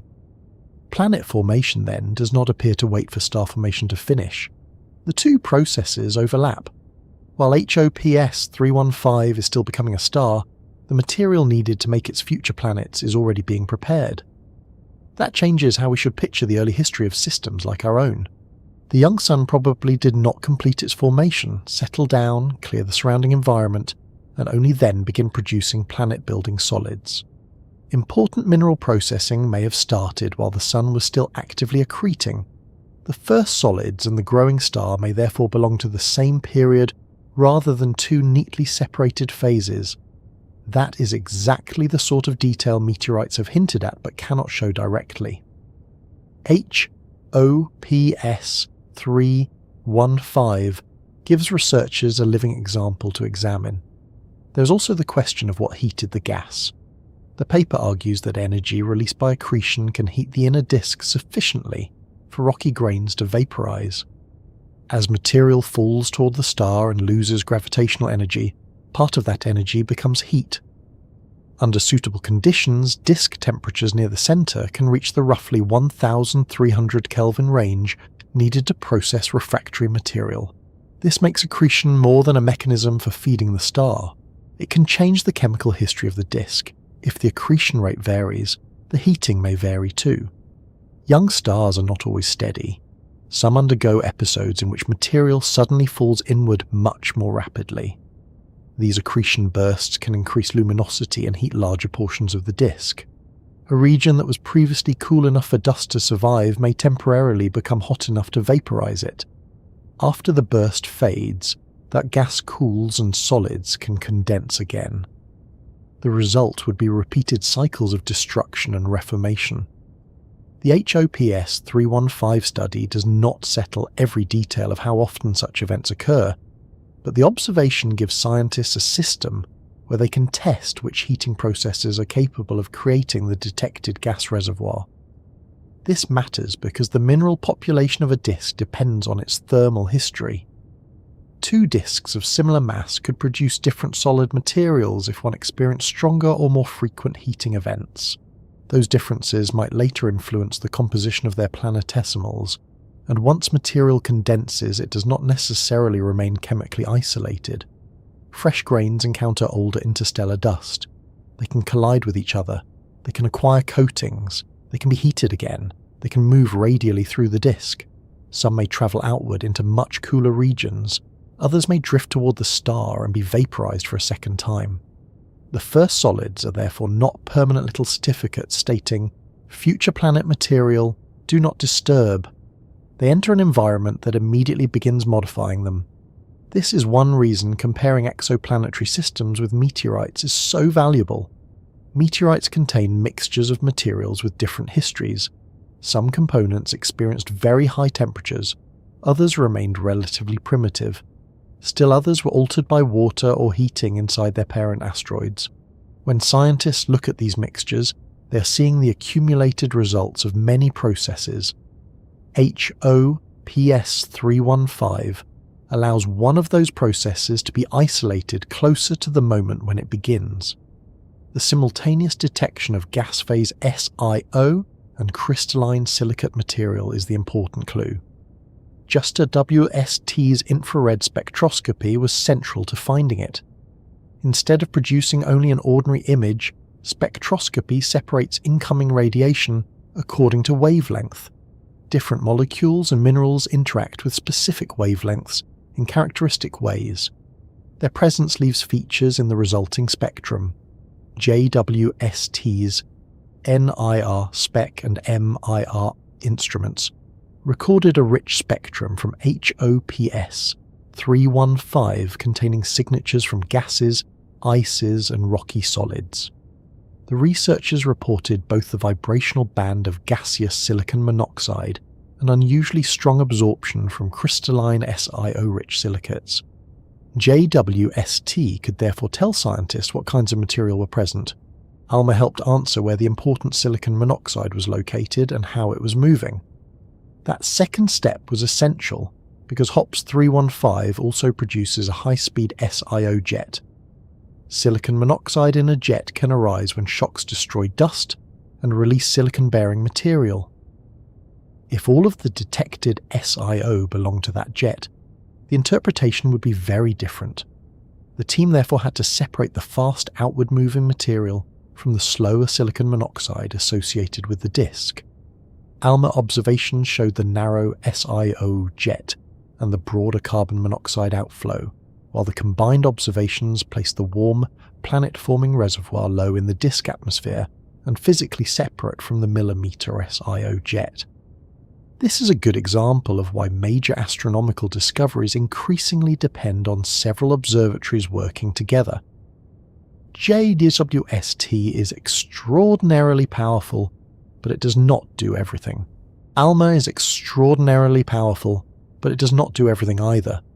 JWST can inspect infrared spectral features that reveal warm minerals and molecular gas. ALMA can map emission at millimeter and submillimeter wavelengths with extremely high spatial and velocity resolution. One instrument identifies important ingredients, the other helps determine their physical environment. Put the two together, and a vague statement such as, "There is silicon monoxide somewhere around this protostar," becomes something much more useful.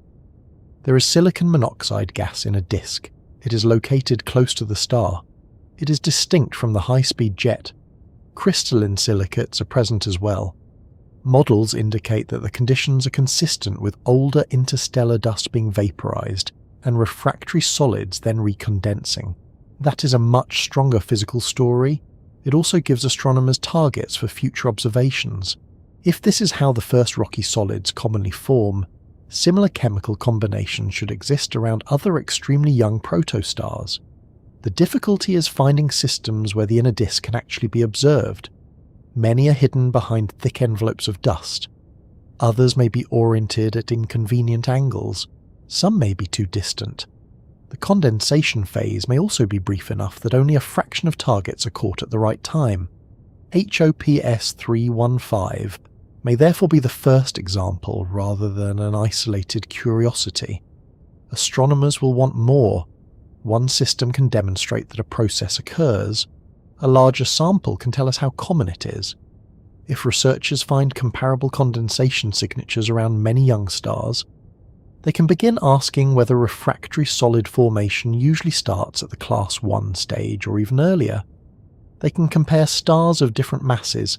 They can examine disks with different accretion rates. They can measure whether the condensation region moves inward and outward as the system evolves. They can test whether violent accretion bursts are necessary or whether more continuous disk heating is enough. Eventually, those observations may tell us whether the first mineral history of our own solar system was typical. For now, HOPS 315 provides one particularly clear piece of evidence. A young star is still growing. Its disk contains material inherited from interstellar space. Some of that solid material reaches hot inner regions and is vaporized. The gas cools. Refractory crystalline minerals appear. At that point, the disk possesses fresh solid particles capable of entering the next stage of planet formation. And the next stage is where the problem changes completely. Making a microscopic grain is one thing. Turning enormous numbers of microscopic grains into objects kilometers across is something else entirely. Gravity is almost useless at the smallest scales. Particles moving through gas drift toward the star. Collisions can bounce or break grains apart instead of joining them. Growing material has to survive several size ranges that planet formation researchers have spent decades trying to understand. HOPS 315 has shown us where some of the first solid ingredients come from. What happens after those crystals appear is the part of the story where tiny grains have to begin behaving collectively, and where two observatories operating in completely different parts of the electromagnetic spectrum become especially important for working out where that process is taking place. That is where the James Webb Space Telescope and ALMA become essential, because almost everything we have been talking about around HOPS 315 is too small, too distant, too deeply buried in dust, or too poorly separated on the sky for astronomers to photograph in the ordinary sense. There is no image showing individual silicate crystals floating beside the star. There is no frame where a cloud of silicon monoxide visibly changes into tiny grains. The region involved is far too distant for that. HOPS 315 sits about 1,300 light-years away, and the material of greatest interest is concentrated within only a few astronomical units of the protostar. At that distance, even our best observatories cannot simply zoom in until a newly formed grain of mineral fills the screen. Instead, astronomers do something much more useful. They study the light, or, in ALMA's case, electromagnetic radiation at wavelengths much longer than visible light. Every molecule, atom and mineral interacts with radiation in characteristic ways. Those interactions leave patterns that can reveal what material is present, how warm it is, and sometimes how quickly it is moving. That is how a system we cannot physically visit, and whose most interesting material cannot be resolved grain by grain, can still tell us what is happening inside it. For HOPS 315, the two major observatories played different roles. JWST helped identify the ingredients. ALMA helped determine where important parts of those ingredients were located and how they were moving. The published study combined infrared observations from JWST with millimeter observations from ALMA, revealing warm silicon monoxide gas and crystalline silicate minerals in a compact region of the disk within about 2.2 astronomical units of the star, while also establishing that this material is physically separate from the much faster silicon monoxide jet. That distinction is the reason the discovery became much more than an interesting spectrum. JWST is unusually well suited to studying young stars because it observes primarily in infrared light. A protostar like HOPS 315 is surrounded by dust. Visible light has difficulty passing through thick clouds of that material. If you try to study the system only with the kind of wavelengths our eyes can detect, much of the interesting inner region would be hidden. Infrared radiation can escape through dusty environments more effectively. Not perfectly. Dust still absorbs and emits infrared radiation, and astronomers have to account for that. But compared with visible light, the infrared gives us a much better route into regions where young stars and planet-forming disks are still wrapped in the material from which they formed. This is one of the reasons JWST has been so important for protostellar research. Its sensitivity allows astronomers to examine warm gas, ices, dust, and minerals that earlier observatories could detect only with much more difficulty or not at the required detail. For HOPS 315, researchers used JWST spectroscopy, including data from NIRS-PEC and MIRI, to examine the system over infrared wavelengths. The resulting spectrum contained the features that allowed the team to identify gaseous silicon monoxide and crystalline silicate material. The Nature paper describes the JWST spectrum and specifically analyzes both crystalline silicates and SiO vapor, while the data processing combined JWST-NIR spec and MIRI observations. Spectroscopy is one of those techniques that becomes much easier to understand once you stop thinking of a telescope as only a camera. A normal image tells you where light is coming from. A spectrum tells you how much light is arriving at different wavelengths. Imagine receiving a package of white light and unpacking it according to colour.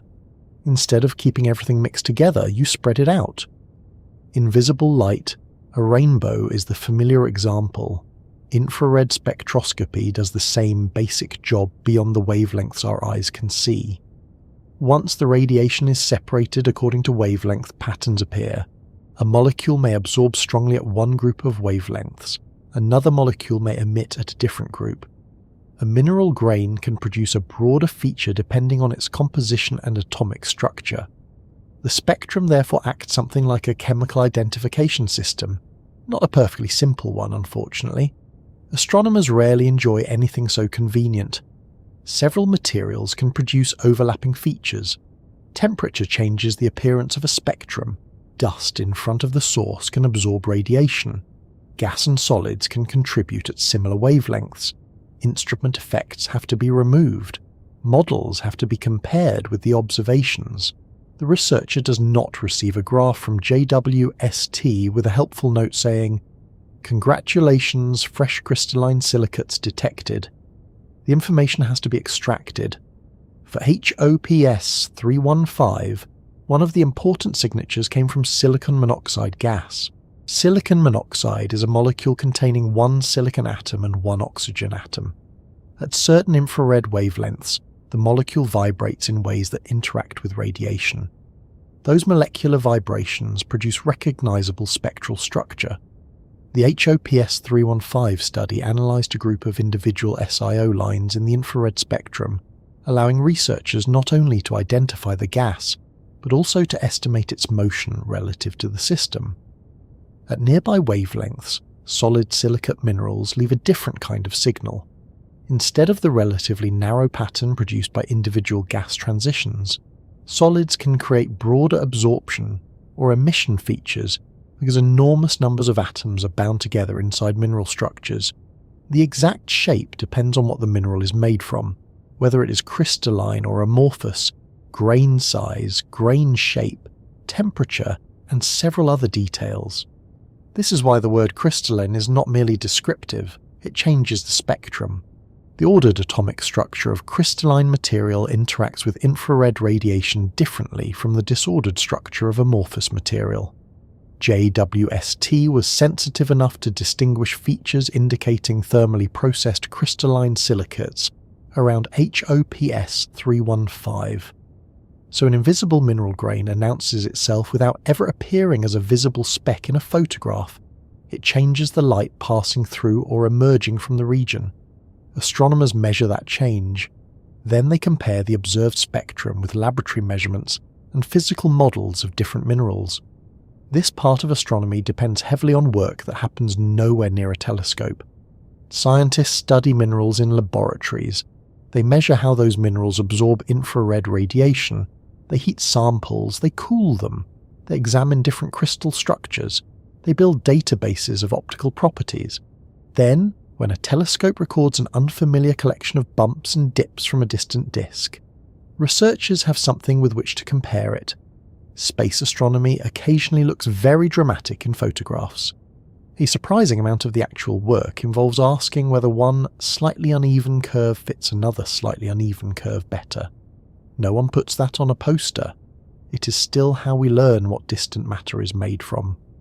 JWST gave the HOPS 315 team strong evidence that warm silicon monoxide gas and crystalline silicate solids were present. But there was a major problem.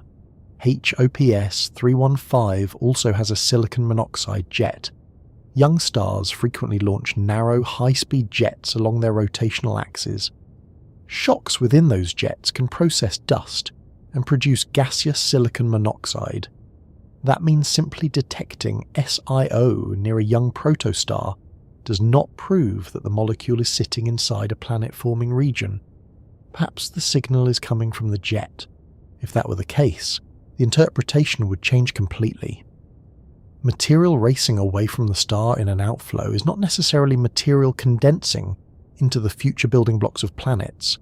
The researchers therefore needed to determine whether the relatively warm SiO seen by JWST belonged to the disk or to the jet. That is where ALMA became crucial. ALMA is not a single telescope, it is an interferometer, an array of antennas working together in the Atacama Desert in northern Chile. Each antenna receives radiation from the same astronomical source. Computers combine those signals using extremely precise timing. The result allows the array to achieve far sharper angular resolution than one antenna of comparable size could provide. The basic principle relies on the fact that the antennas are separated from each other. Different separations sample different spatial information from the source. Move the antennas farther apart and the array can resolve finer detail. Combine many antenna pairs and astronomers can reconstruct maps of emission on the sky. There are some complicated Fourier transforms involved. You are allowed to remain comfortable. The important point is that ALMA can map cold and warm material at millimeter and sub-millimeter wavelengths with remarkable spatial and velocity detail. Those wavelengths are especially valuable for molecules in star-forming regions. Rotating molecules can emit radiation at very precise frequencies. ALMA detects those emissions, and because the frequencies are so precise, astronomers can use tiny shifts in them to measure motion. This is the astronomical version of the Doppler effect. You have encountered the same general principle when an ambulance passes you. The siren sounds higher in pitch as it approaches and lower after it passes. Sound waves become compressed in front of the moving vehicle and stretched behind it. Light and other electromagnetic radiation show an analogous shift. Material moving toward us appears shifted slightly toward shorter wavelengths or higher frequencies. Material moving away appears shifted toward longer wavelengths or lower frequencies. For molecules observed by ALMA, those shifts can be converted into velocities. Suddenly a map contains more than position. It contains motion. That is tremendously useful around HOPS 315 because a disk and a jet behave very differently. Material in a disk largely moves around the star. A jet moves rapidly away from it. If the same molecule appears in both places, velocity can help separate them. ALMA observations of HOPS 315 revealed a narrow SiO jet, along with a broader carbon monoxide outflow. In released images, carbon monoxide is shown in orange, producing a broad butterfly-like structure, while silicon monoxide in the high-speed jet is represented in blue and red depending on its motion relative to Earth. These colours are visual coding rather than what a human observer would see through a window. That point is worth remembering whenever we look at an astronomical image of gas. Blue does not necessarily mean the gas is naturally bright blue. Orange does not necessarily mean carbon monoxide glows orange. Scientists assign colours to different data sets so that structures become visible to us.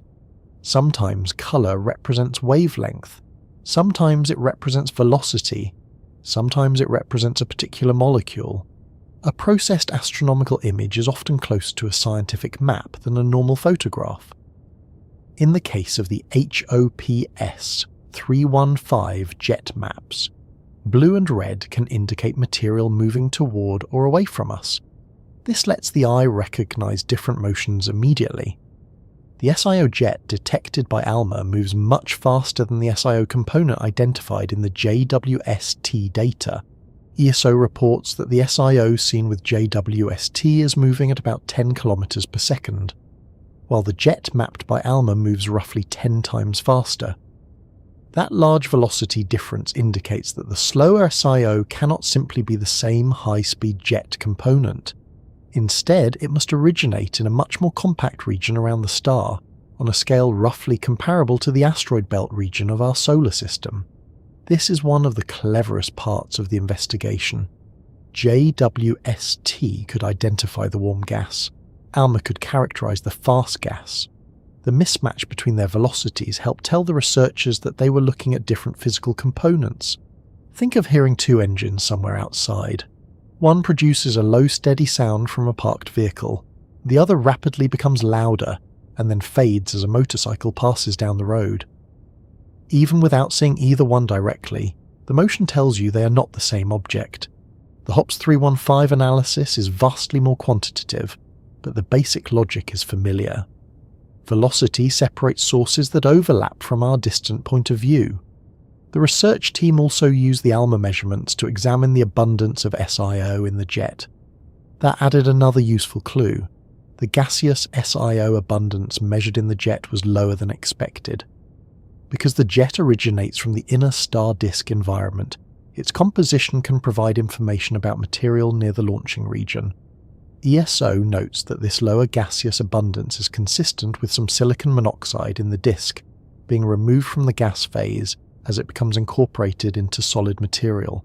So the conclusion does not rest on one signal. There is the infrared SIO vapor, there are crystalline silicate features, there is the difference between the slow SIO detected with JWST and the high-speed jet mapped with ALMA. There is the compact location inferred for the slower material. There is the chemistry of the jet. There are disk models and condensation models. All of these pieces point toward the same physical interpretation. Rocky material in the inner disk is passing through a high-temperature cycle involving vaporization and recondensation. That is important because astronomy is strongest when independent measurements converge. If one unusual bump appears in one spectrum, researchers remain cautious. Could it be another molecule? Could calibration be responsible? Could the signal come from a different part of the system? Could foreground material be involved? Could the model assumptions be wrong? Science becomes more convincing when another instrument approaches the problem differently and arrives at compatible constraints. JWST and ALMA are almost ideal partners for this type of work because they are not duplicates. They see different wavelengths, they emphasize different physical conditions, they have different strengths. JWST can examine the rich infrared chemistry and mineralogy of warm material close to the star. ALMA can map molecular gas with exceptionally detailed information about position and velocity at millimeter wavelengths. One provides chemical fingerprints. The other helps place those fingerprints into a physical structure. The HOPS 315 paper combines exactly those capabilities, using the two observatories to isolate a reservoir of warm SIO gas and crystalline solids low in the disk atmosphere within 2.2 astronomical units, separate from the millimeter SIO jet. There is another practical reason this combination is necessary. The most interesting region is extremely small when viewed from Earth. 2 astronomical units sound large to us. From one side of our solar system to the other, it is an enormous distance. From more than 1,000 light-years away, it is tiny. The slower SIO region inferred from the observations is too compact for the released ALMA jet image to display directly as a separate little ring. Researchers instead infer its location by combining spectra, velocities, spatial information, and disk structure. That is a useful reminder that seeing in astronomy has several meanings. Sometimes seeing means resolving an object as a shape. Sometimes it means detecting its spectrum. Sometimes it means measuring a shift of a few parts in many thousands in a molecular line. Sometimes the thing itself remains smaller than a telescope can cleanly image, yet its physical existence can still be established through multiple measurements. We do this in everyday life more often than we realize. You may not see the wind, You see leaves move. You do not see gravity. You watch an object fall. You cannot see the air pressure inside a tire. You notice what happens when it is missing.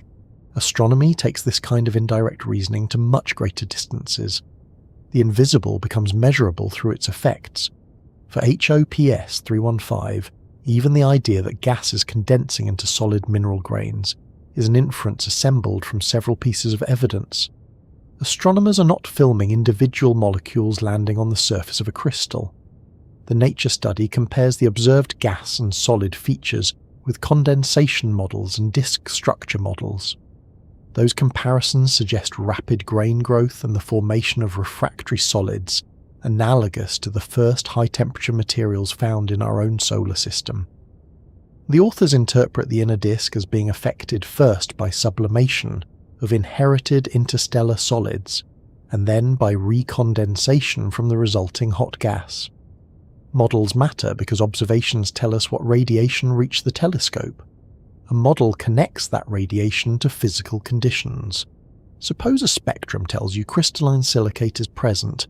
You still want to know the temperature. You want to know how much material is required.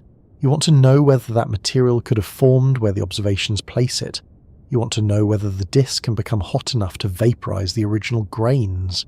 You want to know whether cooling gas can produce the observed minerals quickly enough. A successful explanation has to satisfy all those constraints at once. This is where new observations can become uncomfortable for theories, which is exactly what scientists want. Planet formation models have existed for decades. Some describe how material heats and cools. Others follow dust growth. Others simulate disk motion, turbulence, pressure, magnetic fields, accretion, and transport. Meteorites give us detailed chemical constraints from our own solar system. Until now, however, no other protoplanetary disk had provided such direct evidence for this earliest refractory condensation stage. The researchers describe HOPS 315 as the first astronomical detection of this planet-forming zero point outside our solar system. That gives those models something new to confront. A theory that successfully explains our meteorites should ideally also make sense when applied to a young system elsewhere. Perhaps the temperatures will match. Perhaps the location of the condensation region will match. Perhaps the amount of silicon monoxide will agree. Or perhaps HOPS 315 will reveal that some assumptions based on our solar system were too simple. Either result is useful. This is one reason finding more systems like HOPS 315 will be important. With one system, astronomers can demonstrate that the process occurs elsewhere. With 10, they could begin asking how much it varies. With dozens, they might identify patterns. Does the condensation region depend strongly on stellar mass? Does it move when accretion changes? Do some protostars produce far more crystalline material than others? Do disks with stronger jets process their dust differently? How long does the gas and solid phase overlap? How often do inherited interstellar grains survive without being vaporized? Those questions require a population. HOPS 315 gives researchers a place to begin looking. JWST may identify other candidates through infrared spectra. ALMA can then follow up the most promising systems to map their gas and separate disks from jets and outflows. There will be difficult targets. Some young stars are buried behind even more dust.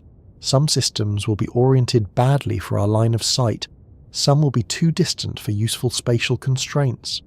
Others may have confusing chemistry. Astronomy rarely provides a large sample of perfect examples. HOPS 315 itself is unusually helpful because its geometry allows us to receive radiation from regions close to the young star despite the surrounding material. That favourable view, together with JWST's infrared sensitivity and ALMA's spatial and velocity information, made it possible to isolate a stage of planet formation that had previously been known primarily from ancient solar system evidence. Nature describes the system as an observational proxy for the environment in which our own earlier solids may have formed. There is something else that the observations demonstrate very clearly. A modern telescope does not replace older or different telescopes simply because it is newer. JWST is one of the most capable observatories ever built, but it still benefited enormously from a ground-based array. ALMA cannot perform JWST's infrared mineral spectroscopy. JWST cannot replace ALMA's millimeter molecular mapping and velocity measurements. Different wavelengths reveal different versions of the same object. If you could look at HOPS 315 only in visible light, you would receive one incomplete picture. Infrared gives another. Millimeter wavelengths give another. Radio wavelengths, X-rays, or other regions of the spectrum could reveal additional processes. The physical system has not changed. Only the part of its radiation we choose to examine has changed. Human eyes evolved to work with a narrow range of sunlight useful on Earth's surface. The universe had no obligation to put all of its interesting information there. So we build instruments that effectively give astronomy new senses. JWST extends our view deeply into the infrared. ALMA lets us map cold molecular and dusty structures through millimeter and submillimeter emission. Used together, they can do something that sounds almost impossible when stated plainly. They can tell us that molecules around a star 1,300 light-years away are changing phase. Not because anyone can see the molecules, because the gas leaves a spectral fingerprint. The crystals leave another. Their velocities differ from the jet. Their inferred location matches the inner disk. Physical models reproduce a plausible route from inherited dust to vapor, and then to newly condensed refractory material. One piece by itself would be interesting. All of them together create the case, and the techniques used here are useful far beyond HOPS 315. The same combination of spectroscopy and high-resolution molecular mapping can help astronomers study water, organic molecules, carbon chemistry, snowlines, disk winds, accretion, and the movement of material through other young systems. As instruments improve, researchers will be able to test increasingly detailed predictions about where planetary ingredients form and how quickly they change. The major achievement is not that JWST and ALMA produced a beautiful picture of a newborn planet. They did something earlier than that. They gave us measurements of the environment before recognizable planets appear. That is the stage scientists need if they want to determine when planet formation truly begins. For our solar system, the oldest known solids provide timestamps. Their ages tell us that planet-building material appeared very early. What has been harder to determine is exactly how that clock starts around another star, and whether the transition occurs while the central protostar is still deeply embedded and actively growing. HOPS 315 strongly suggests that it can. The star is still young, the surrounding system is still active, jets are still being launched, gas is still moving through the disk, yet refractory solids are already appearing. That means the beginning of planet formation may overlap substantially with the later stages of star formation, rather than waiting for a calm, mature disk. Once astronomers can identify that starting point observationally, they can begin measuring the interval between the first condensed solids and everything that comes afterward. How long until grains become larger aggregates? How quickly can dense concentrations of solids appear?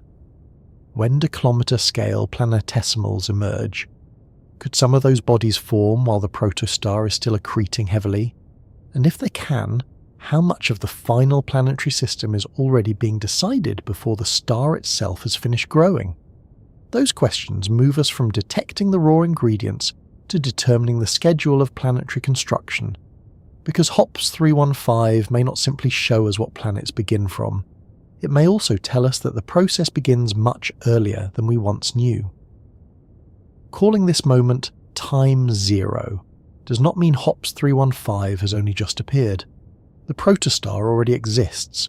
Material has already collapsed from a molecular cloud.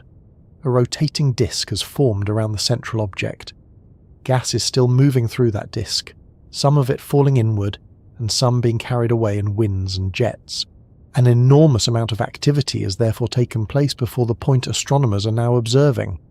Time zero refers to something more specific. It is the point when the first high-temperature solid minerals begin condensing from hot gas. creating fresh rocky material that can participate in the construction of larger bodies. For planetary scientists, that gives the process a useful starting line. Before these solids exist, there is hot gas containing the ingredients of rock.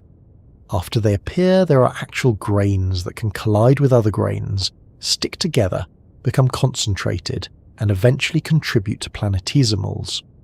The distinction is important because saying that a planetary system has a disk is not the same as saying that the system has started assembling planets. Disks appear naturally during star formation.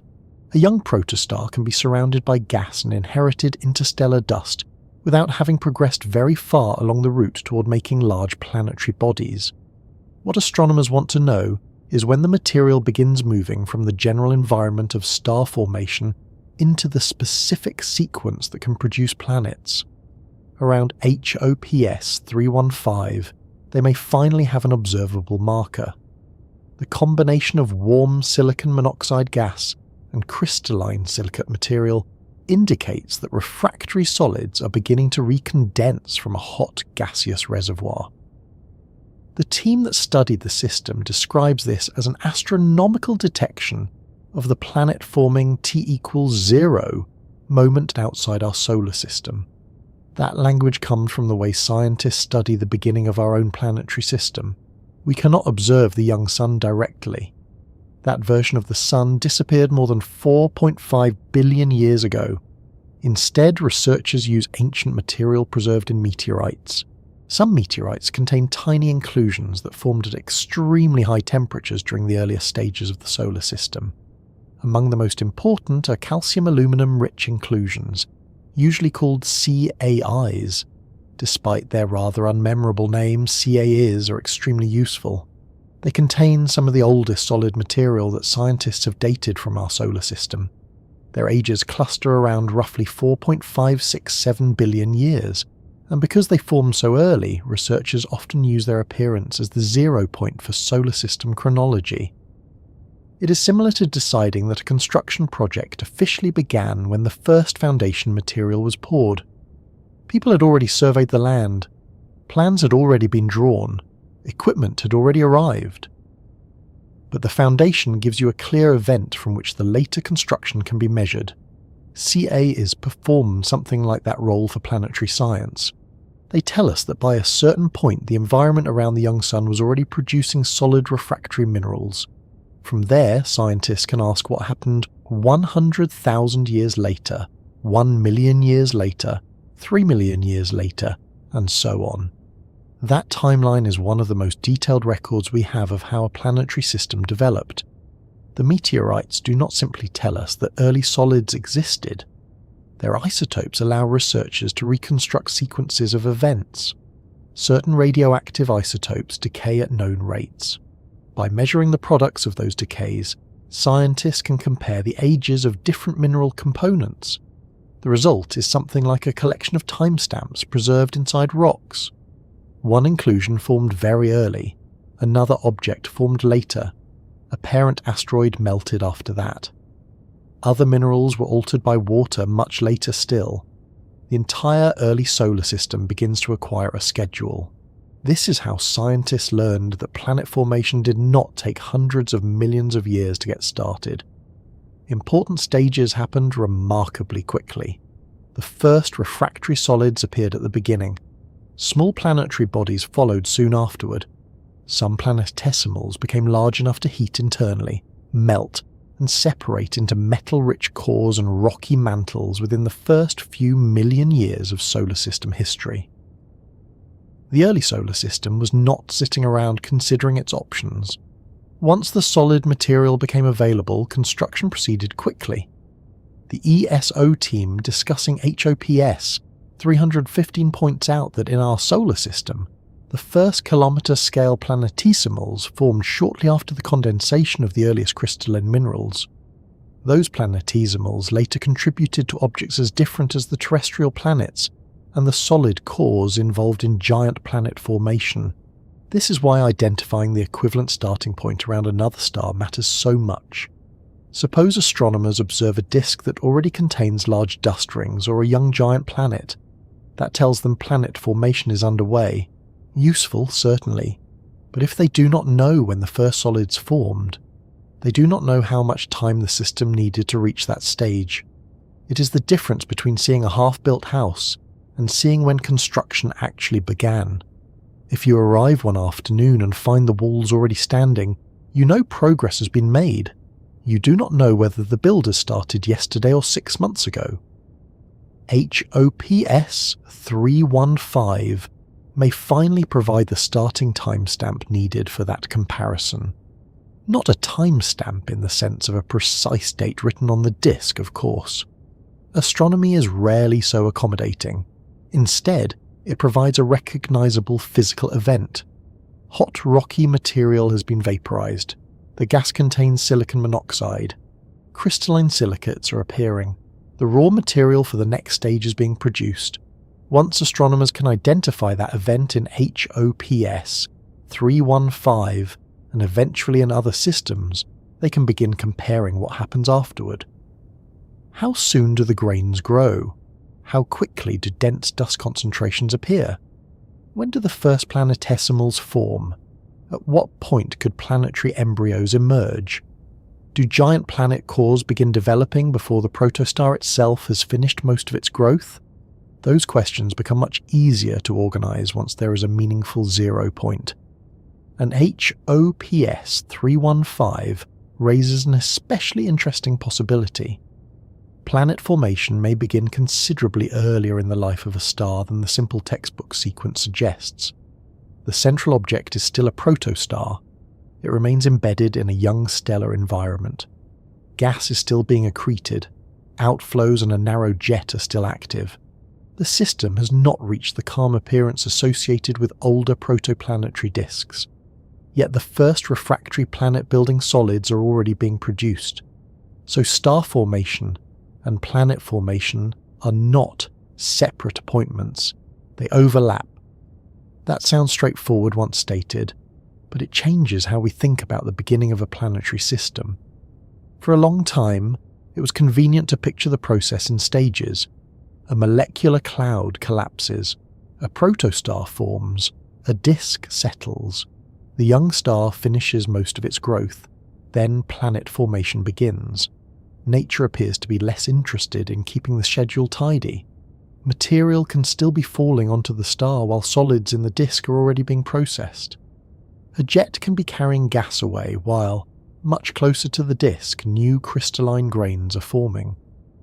The future planetary system begins developing while the star itself is still under construction. If the same thing happened here, then the earliest history of our solar system began while the young sun was still changing rapidly. The first materials that eventually became part of planets may have formed in a much more active environment than the relatively settled protoplanetary disk we often imagine. That helps explain why ancient meteorites preserve evidence of extreme heating. The early solar system was not simply a cold cloud of dust slowly clumping together. Some regions became hot enough to vaporize solids. Material cooled and condensed again. New crystals formed. Those solids were moved through the disk.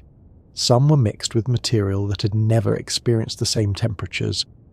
Eventually, many different populations of grains were incorporated into larger objects. HOPS 315 now gives scientists a chance to examine an active system where part of that sequence appears to be occurring. The comparison is particularly useful because the observations do not show only the final crystalline minerals. They also show the gas associated with their formation. That provides evidence for the transition itself rather than simply evidence that the transition happened sometime earlier. There is an important caution here. Time zero does not mean that every future planet around HOPS 315 starts growing at exactly the same moment. Planet formation is spread across a disk containing very different environments. The inner region is hot. Farther out, temperatures fall. Pressure, density, composition, and turbulence change with location. Some solids may begin growing rapidly, others may remain small, some regions may form planetesimals efficiently, while neighbouring regions struggle to do so. A planetary system does not switch from off to on everywhere at once. The phrase time zero is instead a useful marker for the earliest known solid material that can enter the planet-building process. From that point onward, many clocks begin running simultaneously. There is a clock for grain growth, a clock for radial drift, a clock for gas dispersal, a clock for planetesimal formation, a clock for the growth of planetary embryos, a clock for the formation of giant planet cores, and unfortunately for the particles involved, several of these clocks are competing against one another. Gas disks do not last forever.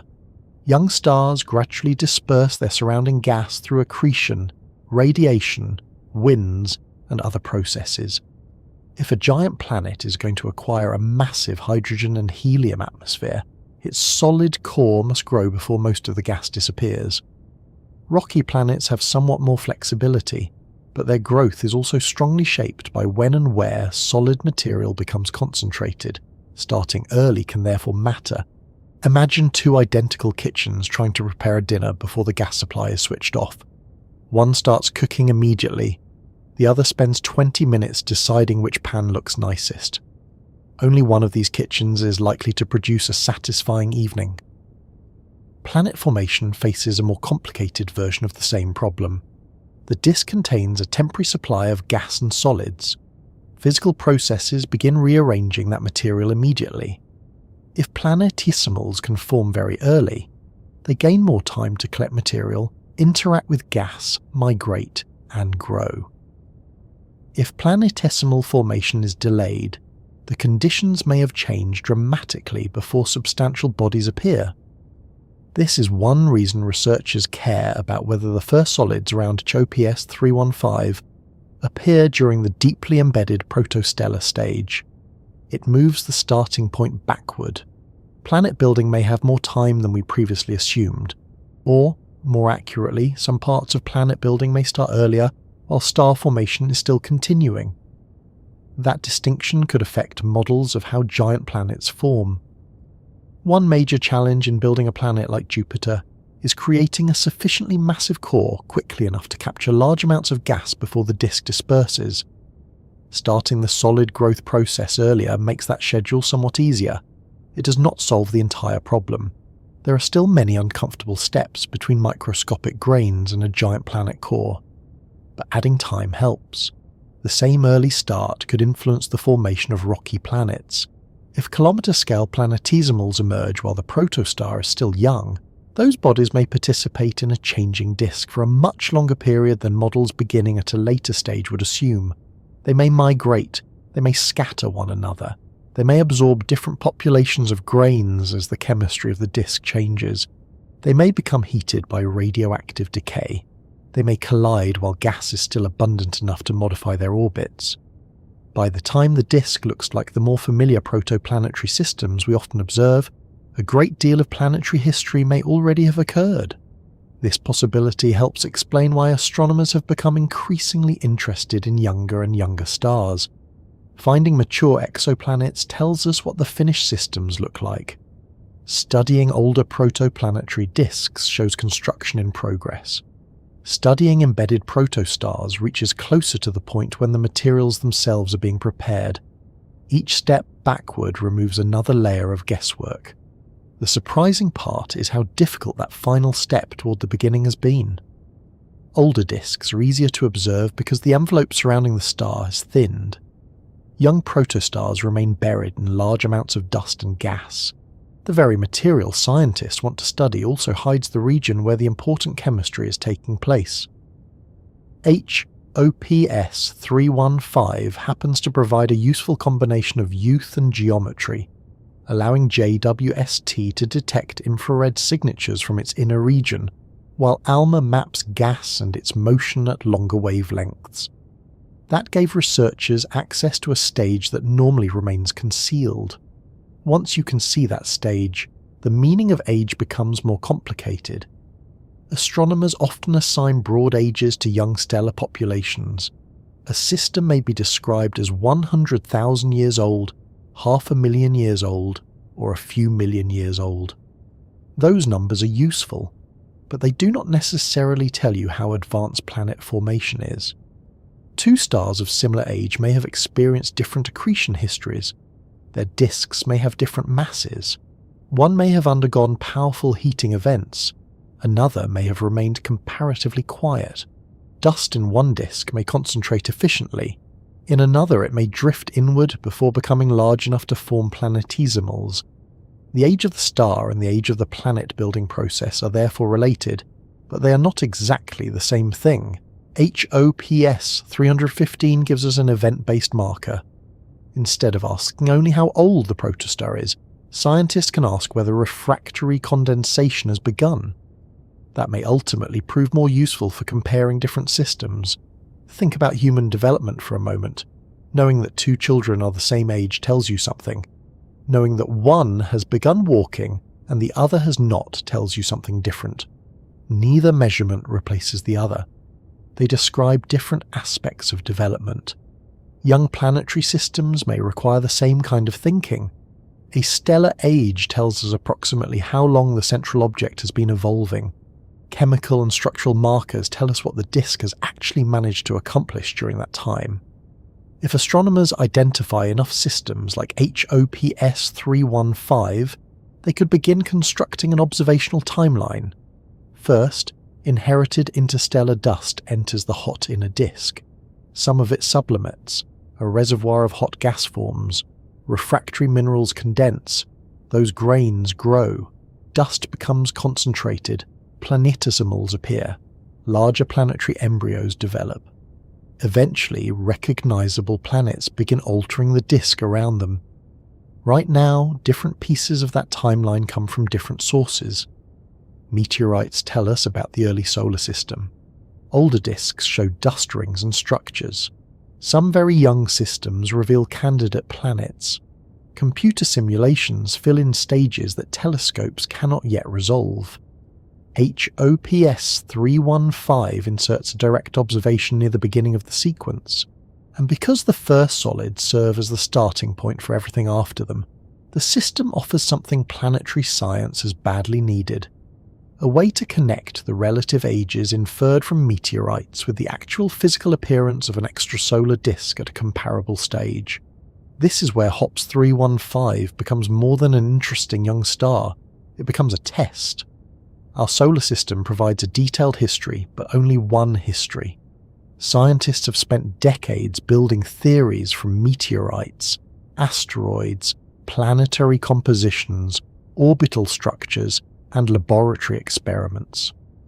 Those theories often assume that certain early events were typical. High-temperature condensation occurred. Dust was transported through the disk. Planetesimals formed quickly. Large bodies appeared within a few million years. But perhaps some of those features were unusual. We cannot determine that from one completed solar system. Finding another system near the same starting point gives scientists a second example. One is not enough for statistics, but it is enough to begin testing whether the basic physical sequence appears elsewhere. So far, the resemblance is striking. The first rocky solids inferred around HOPS 315 formed through high-temperature processing analogous to the processes recorded by ancient solar system material. The Nature study specifically argues that the observed refractory recondensation occurs on timescales comparable with refractory condensation in our own solar system. That does not prove every detail is identical. It does tell us that the general route from hot gas to crystalline rocky material is not unique to the Sun. At least one other young system is doing something recognizably similar. And once those crystalline grains exist, the meaning of time zero becomes practical rather than merely symbolic. The clock is running because the grains now face immediate physical choices. They can remain tiny, they can collide, they can stick, they can be transported, they can fall inward, they can become trapped in regions of higher pressure, they can be destroyed and reformed, or, under the right conditions, enormous numbers of them can begin moving toward the next size range. That next jump is far from guaranteed. Making the first solid mineral solves only the first problem. A newly condensed crystal may be microscopic. A planetesimal can be kilometers across. Between those two sizes lies one of the most difficult stretches in the entire theory of planet formation. Gravity is too weak to help much at first. Simple sticking becomes less effective as particles grow. Collisions become more destructive. Gas drag can send larger grains drifting toward the star at exactly the point when everyone would prefer them to remain where they are. Nature clearly found a way around these difficulties in our solar system, and probably in countless systems throughout the galaxy. The evidence is orbiting almost every direction we look, but determining exactly how a fresh population of crystals becomes the first generation of substantial planetary bodies is where the story around HOPS 315 now has to go. Because once the clock has started, the important question is how quickly those first grains can stop behaving like dust and begin becoming something much larger. Once the first solid minerals exist, planet formation acquires a new problem. The problem is size. A crystalline silicate grain forming around HOPS 315 may contain exactly the sort of material needed to build rocky worlds, but chemically suitable material is not the same thing as a planet. At first, these solids are tiny, many are microscopic. A planetesimal, by comparison, can be kilometers across, and a planet is larger again by several astonishing orders of magnitude. Nature therefore has to take an enormous collection of individual grains and somehow persuade them to become progressively larger objects. This sounds straightforward when reduced to one sentence. Dust sticks together, the clumps become pebbles, pebbles become rocks, rocks become planetesimals, planetesimals become planets. There we are. Unfortunately, almost every arrow in that sequence contains a problem. The first step is probably the easiest. Very small dust grains moving gently through a protoplanetary disk can collide and stick because of surface forces. At microscopic scales, electromagnetic interactions between the atoms and molecules on their surfaces can be strong enough to keep the grains together. Gravity has almost nothing to do with it. A microscopic grain has such a tiny mass that its gravitational attraction is effectively irrelevant for collecting neighbouring grains. If two grains meet and remain attached, they do so because of forces acting at their surfaces. At low collision speeds, this can work surprisingly well. Two grains touch, they stick. The resulting aggregate presents a larger target. It collides with another grain, then another. Gradually, very loose structures can develop. These early aggregates may resemble extremely fragile clusters rather than compact stones. They can contain a great deal of empty space between their component particles. That porosity can actually help during the earliest growth stages. A fluffy aggregate has a large surface area compared with its mass, and its internal structure can absorb some of the energy of gentle collisions. Rather than immediately breaking apart, the aggregate can compress slightly and remain together. This gives planet formation a reasonably promising beginning. Fresh solids do not necessarily remain isolated for long. Inside a disk, particles are constantly moving relative to one another. Some motion comes from turbulence in the gas. Some comes from differences in how strongly particles are coupled to that gas. Some particles settle toward the midplane faster than others. Some drift inward at different rates. All of these effects create opportunities for collisions. If the collisions are gentle enough, growth follows. Micrometer grains can become larger aggregates. Those aggregates can become millimeter-sized particles. Given suitable conditions, they can reach centimeter scales. Astronomers often refer to somewhat larger solid particles in protoplanetary disks as pebbles, although the exact size represented by the word depends on the local disk conditions. A particle's aerodynamic behaviour matters more than whether it would qualify as a pebble on a beach. So far, this is encouraging. The disk has made solids, and collisions are making them larger. Then the process becomes much less cooperative. As particles grow, their collisions become more energetic. Their relative velocities increase. Their internal structure becomes more compact. And instead of sticking together every time they meet, they may bounce. This is known as the bouncing barrier. Laboratory experiments with dust aggregates have shown that once certain aggregates reach millimeter to centimeter scales, collisions can become more likely to produce bouncing rather than continued growth. The particles meet, compress slightly, separate, and continue on their way. ALMA.org. Which is irritating. Imagine spending thousands of collisions building a reasonably respectable aggregate, only to discover that every future meeting now resembles two rubber balls. No growth. Just repeated introductions. The details depend on composition, porosity, temperature, collision speed, and particle size. Icy particles may behave differently from dry silicate grains. Very porous aggregates may grow differently from compact ones. Different regions of a disk therefore face somewhat different versions of the problem.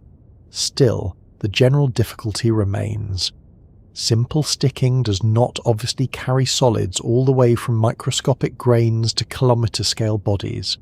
Increase the collision speeds further and another obstacle appears: fragmentation. A collision that is too energetic does not produce one larger object. It produces several smaller ones. The aggregate breaks apart. In some circumstances, the impact can create a mixture of fragments while transferring part of the projectile onto the target. There are complicated collision outcomes between perfect sticking and complete destruction. But once fragmentation becomes frequent, growth can stall. Modern dust evolution models commonly treat fragmentation and radial drift as two major limits on how large ordinary grains can become inside protoplanetary disks. AANDA.org. Radial drift is perhaps the more peculiar problem, because particles can fail at planet formation without colliding with anything at all. To understand it, remember that the disk contains gas. The gas orbits HOPS 315 under the influence of gravity, but it also experiences pressure. That pressure provides a small amount of additional support against the star's gravitational pull. Because of this, the gas can orbit slightly more slowly than an object moving under gravity alone would orbit at the same distance. Solid particles do not receive the same pressure support. They would prefer to move at something closer to the local Keplerian orbital speed. That means the solids feel a headwind from the slower moving gas. The effect is not especially dramatic for an individual grain. Over many orbits, however, it removes orbital energy. The particle begins spiraling inward. Very small grains are tightly coupled to the gas and largely travel with it. Very large bodies are massive enough to be less affected. Particles in between can experience strong radial drift. This creates a dangerous period during growth. A particle finally becomes large enough to separate somewhat from the gas. Excellent. It is making progress. Unfortunately, that is also when the gas can begin stealing its orbital energy efficiently. Instead of remaining in place and continuing to grow, the particle drifts toward the star. If it reaches the hottest inner disk before joining something larger, it may be vaporized again. A promising piece of future planet has just been returned to the gaseous inventory. Very sustainable, not ideal for becoming a world, ideal for... The importance of radial drift has been recognized for decades, and modern disk models still treat it as one of the principal obstacles limiting dust growth. Observations and modeling show that as grains grow and become less tightly coupled to the gas, drift can remove them faster than they can continue growing unless some mechanism slows or traps them. ANDA.org. Now the problem becomes clearer. Fresh silicate grains around HOPS 315 may have formed successfully, but if those grains simply grow through repeated two-particle collisions, they eventually encounter bouncing, fragmentation, and inward drift. And this is where the neat textbook image of dust steadily becoming rocks begins to fall apart. For a long time, one possibility was that solids simply continued sticking through every size range until they became large enough for gravity to matter. Researchers made that picture increasingly difficult to maintain as the whole explanation. A major review of planetesimal formation concluded that kilometre-scale planetesimals are unlikely to arise through ordinary pairwise collisions alone. Individual sub-kilometre bodies have weak gravity, while electrostatic surface forces become ineffective long before kilometre scales are reached. Annualreviews.org, https http://www.annualreviews.org/UTM_source=chatgpt.com. Nature seems to require a shortcut. Rather than growing one particle smoothly through every possible size, enormous numbers of smaller solids may become concentrated together. Once the concentration becomes sufficiently dense, their collective gravity can matter even though the gravitational pull of each individual particle remains tiny. That changes everything. Instead of one pebble having to catch another pebble, and then another, and then somehow survive millions of increasingly energetic collisions, a whole cloud of solids can collapse together. This is one of the leading ideas for producing planetesimals, but before gravity can collapse such a cloud, the disk has to concentrate the solids. Fortunately, protoplanetary disks contain several ways of doing that. One involves pressure structures. We have already seen that ordinary gas pressure causes solids to feel a headwind and drift toward the star.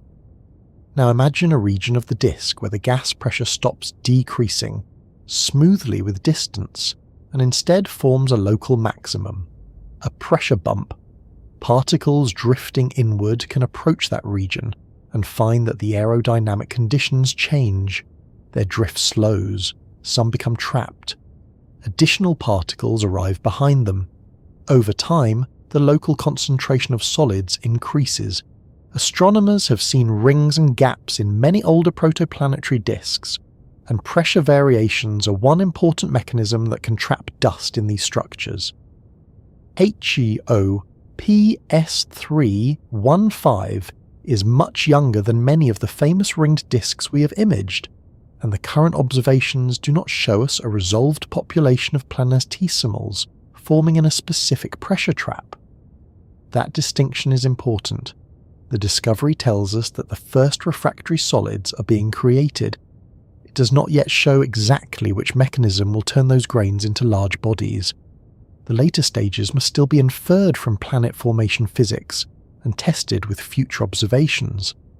But now, for the first time in another system, scientists can begin the story with a directly observed population of newly condensing rocky material, rather than assuming that those solids were already there. HOPS 315 provides the starting material. Theories of planetesimal formation describe what may happen to it next. One particularly important mechanism is called the streaming instability. The name sounds as though the dust has subscribed to several entertainment services at once. It has nothing to do with that. Streaming instability arises from the interaction between solid particles and gas. We usually describe gas drag as something the gas does to the particles, but the interaction works both ways. The solids also exert drag forces on the gas.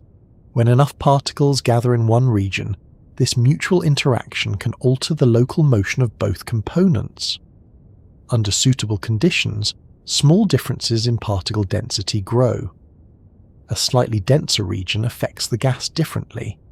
That changed gas motion can cause still more particles to collect there.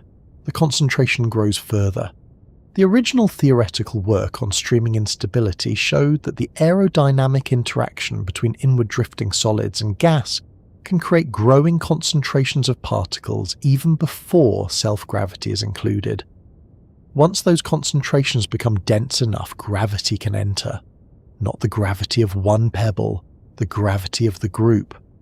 Imagine trying to collect a room full of tiny pieces of paper by allowing each piece to attract the others gravitationally. You may wish to bring a book. You will be there a very long time, but compress an enormous amount of solid material into a sufficiently dense region of a disk, and the combined gravitational attraction becomes significant. The particle cloud can collapse. Instead of producing the next size of object through one collision at a time, the process can jump directly toward planetesimal scales. Computer simulations have shown that streaming instability concentrations can become dense enough for self-gravity to create bound clumps, providing a plausible route to the formation of large planetesimals. More recent simulations continue to investigate exactly how the required particle concentration depends on grain size, turbulence, and the local ratio of solids to gas. This is a very different picture from the old idea of gradually building a kilometre-sized rock. Nature may not build planetesimals brick by brick. It may assemble the bricks into a pile and allow the pile to collapse. The distinction helps solve several problems at once. A rapid collapse can move solids through dangerous intermediate sizes before radial drift removes them. It avoids requiring every collision between increasingly large objects to result in sticking, and once a planetesimal becomes large enough, gravity starts playing a much more useful role in future growth. A kilometre-scale body has enough mass to gravitationally influence nearby material more effectively than a pebble does. Larger planetesimals can attract one another and focus incoming collisions. The growth process begins changing from one dominated by surface forces and aerodynamics to one increasingly controlled by gravity. That is a major transition. Before planetesimals, the gas has enormous influence. After planetesimals, the solids become much more independent. A kilometre-sized object still feels gas drag, but not remotely as strongly as a centimetre-scale pebble does relative to its mass. It is no longer likely to disappear into the star simply because of the same aerodynamic drift that threatens smaller particles. The planet-building material has crossed one of its most dangerous thresholds. Now collisions can become genuinely gravitational events. Large planetesimals attract smaller ones. The effective area over which they can collect material becomes greater than their physical cross-section, because gravity bends the paths of approaching objects. This is called gravitational focusing. As an object grows, its gravitational influence strengthens. That can allow larger bodies to grow faster than smaller ones. Under some conditions, this leads to runaway growth. A few objects get ahead. Because they are slightly larger, they collect material more efficiently. That makes them larger still. Their advantage increases. Eventually, a population that began with many comparable planetesimals can produce a smaller number of much larger bodies. These are often called planetary embryos. In our own early solar system, planetary embryos may have grown to sizes comparable to the Moon or Mars before later collisions assembled the final terrestrial planets. That stage lies well beyond anything currently observed around HOPS 315. There is no evidence that a young Earth is already sitting inside the disk. There is no detected Mars-sized embryo waiting for a name. What HOPS 315 gives us is a much earlier point, the feedstock. And that may ultimately be more useful for answering how all of these later stages begin. The timing matters because evidence from our own solar system suggests that the jump from first solids to planetesimals could happen quickly. ESO's summary of the HOPS 315 result notes that kilometre-scale planetesimals in the early solar system formed soon after the first crystalline high-temperature minerals condensed. Those planetesimals became part of the material from which terrestrial planets and giant planet cores eventually developed. Soon is a relative word in astronomy. It does not mean someone watched a crystal form on Monday and found Jupiter on Friday. But compared with the 4.6 billion year age of the solar system, the early assembly proceeded rapidly. Isotopic dating of meteorites indicates that differentiated planetesimals existed within the first few million years. Some likely appeared much earlier. That tells us the barriers between dust and planetesimals were not insurmountable. Nature crossed them. The challenge is identifying exactly how. HOPS 315 may eventually let astronomers watch some of those steps unfold in a second system. If future observations reveal changes in the distribution or size of dust grains, researchers could test how rapidly growth occurs after refractory condensation. If ALMA or future observatories find compact dust concentrations, that could reveal places where solids are being trapped. If evidence for large grains appears extremely early, it would support models in which growth begins almost immediately after condensation. If the disk remains dominated by fine dust for longer than expected, some theories would need adjusting. There is also the question of where the solids go after forming. The crystalline material detected around HOPS 315 is located close to the star. But planetesimals do not necessarily have to form exactly where each grain was born. Disk material can be transported. Fresh solids may mix with older inherited grains. Some may move outward. Others will drift inward. Pressure structures can collect particles from a broad range of starting locations. A planetesimal that eventually forms several astronomical units from the star could therefore contain material with several different thermal histories. We see evidence for this kind of mixing in our own solar system. High-temperature materials that must have formed relatively close to the young sun are found inside primitive meteorites associated with much colder regions. The material travelled. The early disk redistributed its ingredients before locking them into larger bodies. If HOPS 315 undergoes comparable transport, the crystals now forming in its hot inner regions may eventually appear in objects far beyond the location where JWST detects them today.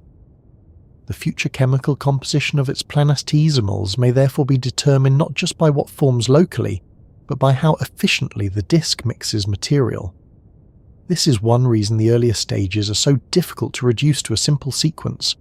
Grains form while other grains are being destroyed. Some particles grow while others fragment. Some drift inward while others become trapped. Gas continues falling through the disk. Material can be transported outward. The protostar changes its luminosity. Temperature boundaries move.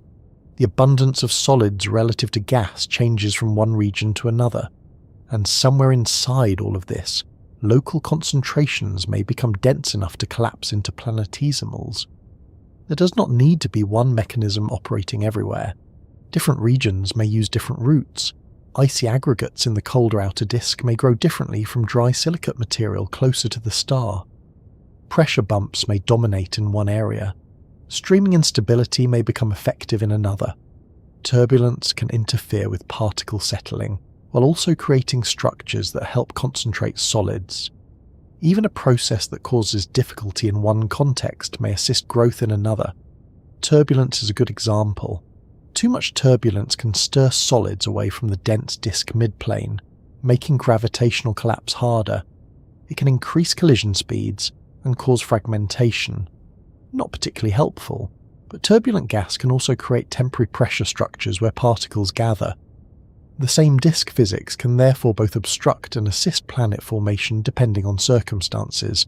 Recent streaming instability simulations similarly show that turbulence can raise the amount of concentrated solid material needed before planetesimal formation occurs.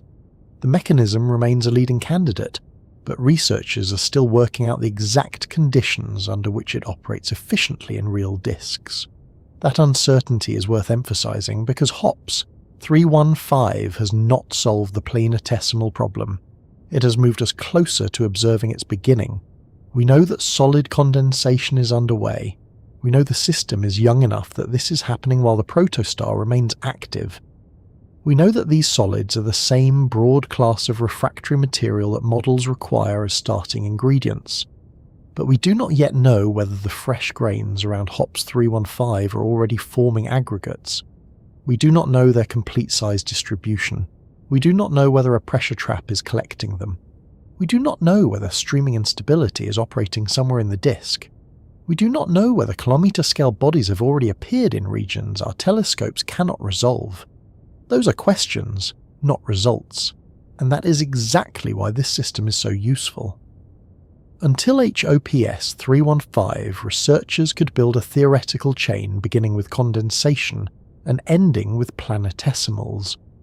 But the first link outside our own solar system remained difficult to observe. Now the first link is visible. Scientists can begin asking whether the remaining links appear in the order their models predict. The first measurements establish that hot gas is producing crystalline solids. Later observations may reveal whether those solids grow rapidly. Still later observations could show changes in disk structure that indicate substantial concentrations of larger particles.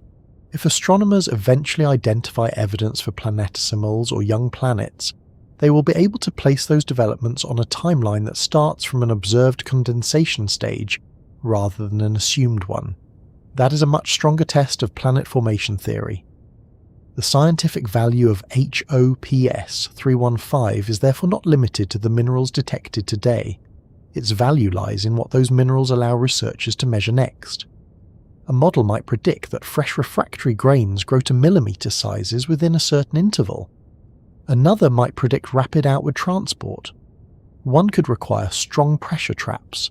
Another could produce planetesimals through streaming instability under a particular solids to gas ratio. HOPS 315 gives astronomers a real system in which those predictions may eventually be checked.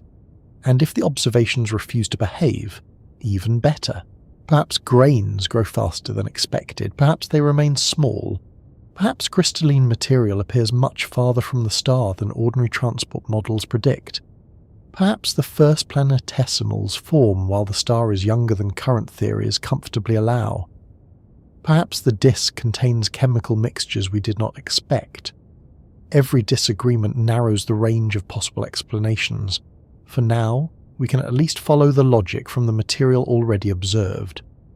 Hot gas produces the first crystalline silicates. Those grains enter a disk full of gas and older dust. Low-speed collisions can begin joining particles. As aggregates become larger, bouncing and fragmentation make straightforward growth increasingly difficult. Gas drag causes dangerous radial drift.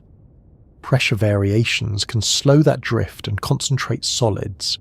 Aerodynamic interactions between solids and gas may trigger streaming instability. Dense particle concentrations can then become gravitationally unstable. A cloud of pebbles collapses. A planetesimal appears. At that moment, the object is still very far from being a planet, but it has crossed a major physical boundary. The forces governing its future are different. It can survive the gas more effectively. Its gravity matters. It can collect material. It can collide with other planetesimals. A long sequence of growth, scattering, migration, impacts, and mergers becomes possible.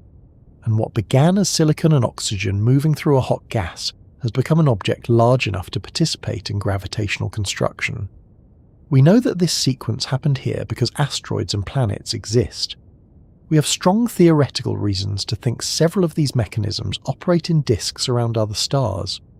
What HOPS 315 offers is the opportunity to put those ideas into a real setting, almost from the beginning. The first solids are no longer hypothetical. That means the next task is not merely to describe how planetesimals might form.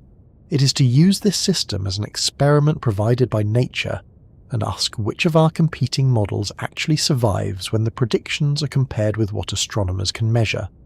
Once astronomers can identify something close to the beginning of planet formation, HOPS 315 stops being only an interesting young star and becomes something much more useful. It becomes a place where theories can be tested. That distinction matters because scientists already have many ideas about how planetary systems should form. There are models describing how disks heat and cool, how dust grains evaporate, how minerals condense, how particles grow, how gas moves, how solids drift through disks, how pressure structures trap them, how planetesimals appear, and how those planetesimals eventually become planets. Some of these models are extremely detailed. They can follow the changing temperature of a disk over thousands of years. They can calculate which minerals should be stable at particular temperatures and pressures. They can estimate how quickly grains collide. They can simulate the movement of dust through turbulent gas. They can even follow enormous populations of particles as small differences in density grow into concentrations large enough for gravity to become important. The difficult part is deciding whether nature actually behaves that way. A computer model can produce a perfectly convincing planetary system inside a computer. The universe is under no obligation to approve it. That is where observations become necessary. For our own solar system, researchers have an extraordinary amount of evidence. There are meteorites, there are asteroids, there are comets, there are planets with different compositions, there are moons, there are samples returned from space missions, there are radioactive isotopes that preserve timing information from the first few million years. Scientists can use all of this to reconstruct the early solar system in remarkable detail. But there is a frustrating limitation. We only have the result. We cannot go back and watch the process. We can study a calcium-aluminum-rich inclusion inside a meteorite and determine that it formed at very high temperature extremely early in solar system history. We cannot watch the gas from which it condensed. We can find evidence that planetesimals formed quickly. We cannot point a telescope at the young sun and see the first population of grains becoming concentrated. We can infer that material moved between hot inner regions and much colder outer regions. We cannot watch the transport happen. HOPS 315 gives researchers a different kind of evidence. The system is still evolving. The first refractory solids appear to be forming now, in the astronomical sense of now, and the published observations identify warm silicon monoxide gas alongside crystalline silicates within roughly 2.2 astronomical units of the young star. Comparing those data with condensation and disk structure models suggests that inherited interstellar solids are being sublimated and then recondensing into refractory material on timescales comparable with those inferred for the beginning of our own solar system. That means scientists can finally ask a very useful question. Do the models predict what HOPS 315 is actually doing? Start with temperature. One of the basic ideas in planet formation is that the innermost regions of a young disk can become hot enough to destroy pre-existing rocky grains. If that idea is correct, there should be a region where silicate material crosses from solid to gas. Farther out, or after the gas cools, solids should become stable again. The exact location of this boundary depends on the luminosity of the protostar, the accretion rate, the density of the disk, the opacity of the material, and the detailed composition of the grains, so a model can make a prediction. Given a young star like HOPS 315, with a particular disk and accretion environment, where should rocky material evaporate? Where should it condense? How much hot gas should be produced? What minerals should appear when that gas cools? Those are not philosophical questions, they can be calculated. Then JWST and ALMA can look. If the relevant gas and solids appear in roughly the predicted region, the model has passed an important test. If they appear somewhere completely different, something is missing. Perhaps the heating is stronger than expected. Perhaps material is being transported. Perhaps the disk structure is different. Perhaps an accretion burst changed the temperature recently. The mismatch would become information. This is one of the useful features of HOPS 315. The system is not merely telling astronomers that crystalline silicates exist, it gives them a location. The warm SiO gas and crystalline material are associated with a compact region close to the protostar rather than with the much faster SiO jet. That allows researchers to compare the observations with physical models of the inner disk, instead of simply saying that silicon-bearing material is somewhere in the system. Then there is the question of grain growth. The HOPS 315 study does not resolve individual grains. No telescope can count them one by one from 1,300 light-years away. Instead, the researchers compare the infrared spectral features with models of particles of different sizes and structures. The paper reports that comparison with condensation models involving rapid grain growth provides a good explanation for the observed refractory solids. That is interesting because freshly condensed material does not necessarily remain microscopic for very long. If the solids grow quickly, then the next stages of planet formation may begin almost immediately after condensation. If they remain tiny for much longer, the timeline changes. So grain size becomes another prediction. A model might say that under the density and temperature conditions near HOPS 315, crystalline grains should grow rapidly. Observations can test whether the spectral features are consistent with that. Later measurements may do even better. If astronomers can track changes in the dust emission or measure the particle size distribution at different wavelengths, they can begin reconstructing how fast the solids are evolving. This is difficult, but the principle is simple. You observe a very young system. You determine what size of particles are present. You observe systems that are slightly older. You compare them. With enough examples, you can begin building an evolutionary sequence. Astronomers already do something similar with older protoplanetary disks. The difference is that HOPS 315 pushes the sequence closer to the beginning. The chemistry provides another test. A cooling gas does not produce every mineral at the same moment. Different compounds become stable at different temperatures. This creates a predicted condensation sequence. The most refractory materials appear first. Other silicates follow as temperatures fall. More volatile compounds become solid only in cooler regions. If models of planetary condensation are correct, astronomers should therefore find particular combinations of minerals under particular conditions. That is exactly the sort of comparison scientists have made with meteorites for decades. Now it can be attempted in an active extrasolar disk. Suppose a model predicts that certain crystalline silicates should appear while silicon monoxide remains partly in the gas. HOPS 315 provides a system where both can be measured. If the proportions match expectations, the chemistry is behaving as predicted. If not, researchers may need to revise the assumed temperature, pressure, elemental abundance, cooling rate, or mineral reaction pathways. This may sound like fine detail, but those details determine the starting composition of future planets. Change which solids form first and you change what is available for planetesimals. Change where those solids form and you change which regions of the disk receive them. Change how efficiently they move through the disk and you change the mixture of materials that larger bodies eventually inherit. A small adjustment in early chemistry can therefore become a large difference millions of years later. The same applies to timing. One of the most important questions HOPS 315 can help address is how early the planetary process begins. Older observations have already shown that planet formation can proceed surprisingly quickly.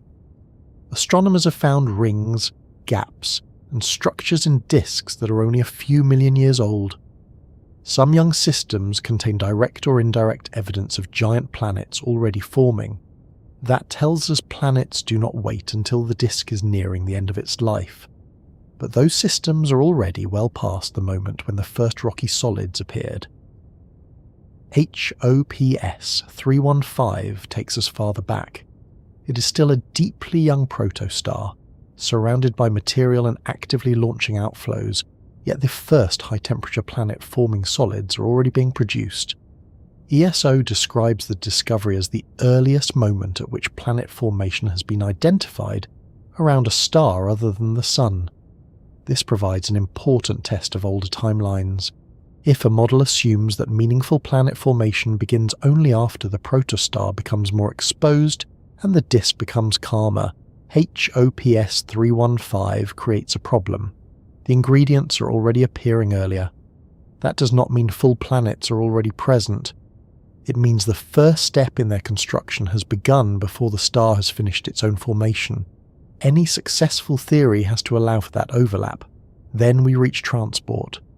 The early solar system contains evidence that material formed at high temperatures near the Sun somehow ended up much farther away. Crystalline refractory material appears inside meteorites, associated with regions that were too cold to create it locally. One explanation is that the young disk moved solids over large distances. Various mechanisms have been proposed. Turbulent mixing can redistribute grains. Disk winds can lift and transport material. Large-scale gas flows can move particles. Pressure structures can redirect drifting solids. Different models predict different efficiencies. HOPS 315 gives researchers a chance to see whether newly formed crystalline material remains concentrated close to the star or begins appearing farther out. Right now, the strongest evidence places the refractory condensation region in the inner disk. Future observations could search for the same mineral signatures at larger distances. If high-temperature grains appear far from their birthplace, researchers can compare their distribution with transport models. If they remain tightly confined, that would favour different scenarios. This is especially interesting because the transport problem connects directly to meteorites. We know from solar system samples that mixing happened here.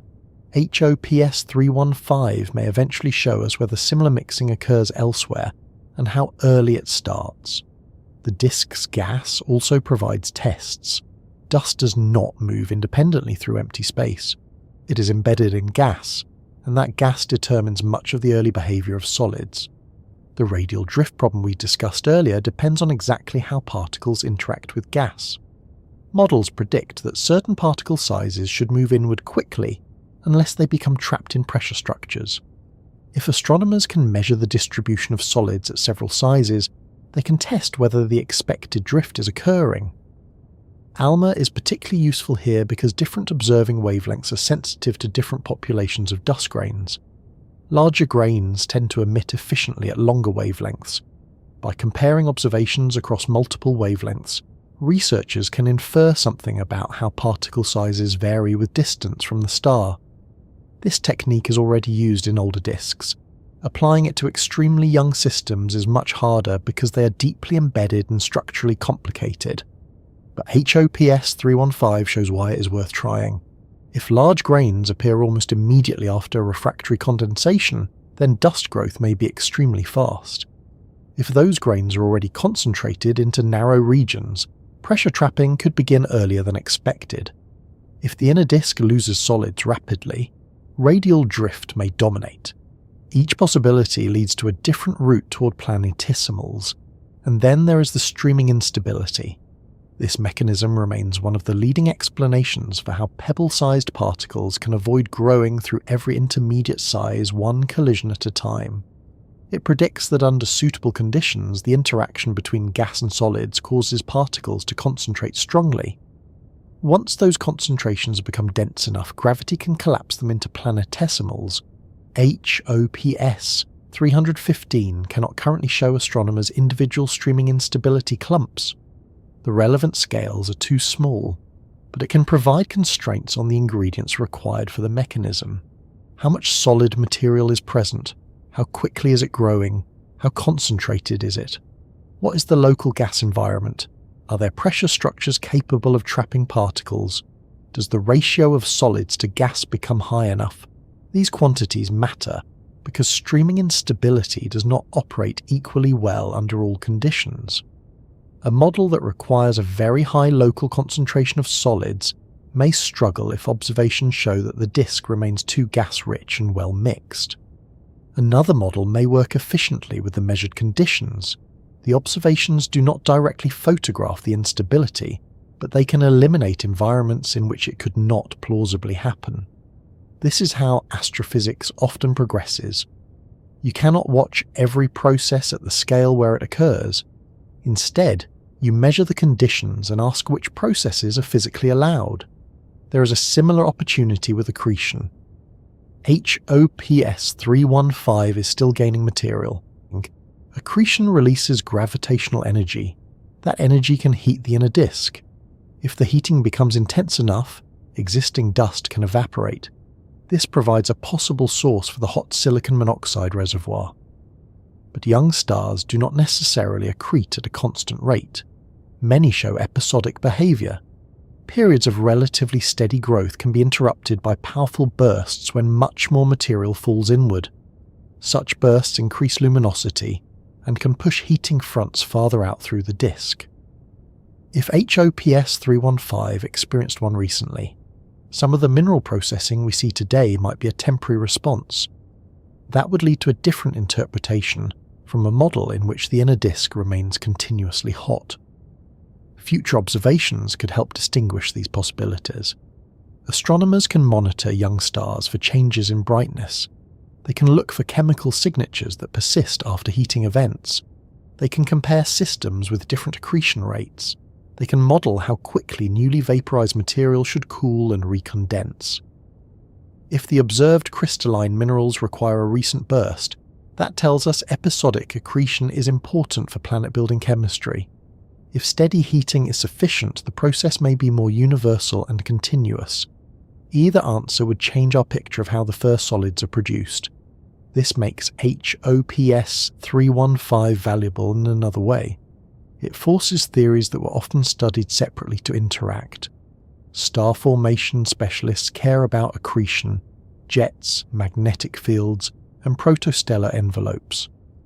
Planet formation specialists care about dust, minerals, planetesimals, and disk structure. HOPS 315 does not respect the departmental boundaries. The star is still forming while planetary material is already being processed. A model of the system therefore has to explain both. The accretion history affects the temperature. The temperature affects mineral condensation. The minerals affect the population of solids. The solids interact with the gas. The gas is shaped by accretion, turbulence, and magnetic processes. Everything is connected. That is inconvenient if you prefer simple diagrams. It is useful if you want to understand what actually happened. There is also the question of whether HOPS 315 is typical. One system cannot tell us that. This is perhaps the biggest limitation of the discovery. HOPS 315 is the first system where this stage has been identified so clearly outside the solar system. That makes it extremely valuable, but it also means we do not yet know whether most planetary systems pass through a nearly identical observable phase. Perhaps they do. If JWST studies another 20 deeply embedded protostars and finds similar silicon monoxide gas and crystalline silicates in most of them, then refractory recondensation would look like a common early step. If only one or two show the same signatures, astronomers would have to ask what makes those systems special. Maybe strong accretion is required. Maybe viewing angle determines whether we can detect the process. Maybe the condensation phase is so brief that most systems are simply missed. Maybe different protostars process their dust through different routes. That is why a single discovery often creates more observing programs rather than fewer. Scientists find the thing they were looking for. Then they immediately need another 30 examples. It is a very efficient way to make sure telescopes remain busy. Finding more examples would also allow researchers to compare stellar mass. HOPS 315 is roughly a young solar analogue. That makes it especially useful for comparing with our own beginnings. But planetary systems form around stars much smaller than the Sun and around stars considerably more massive. Does refractory condensation occur at the same relative stage around all of them? Does the hot zone extend farther out around more luminous stars? Do disks around low-mass stars cool quickly enough that crystalline material forms closer in? How does the available mass of solids change? Those comparisons would tell us which parts of planet formation are universal and which depend strongly on the star.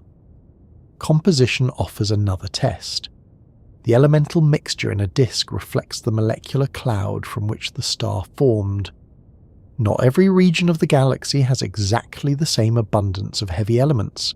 Stars can differ in metallicity, which in astronomy refers broadly to the abundance of elements heavier than hydrogen and helium. Those differences affect how much solid material a disk can make. A metal-rich disk has more raw material available for rocky grains. A metal-poor disk has less. Exoplanet surveys already show that giant planet occurrence is related to stellar metallicity, which suggests that the amount of solid material available can influence what kinds of planets emerge. Extremely young systems allow astronomers to push that question backward. At what point does the initial chemical inventory begin affecting the efficiency of grain growth and planetesimal formation? HOPS 315 alone cannot answer it. A larger sample could.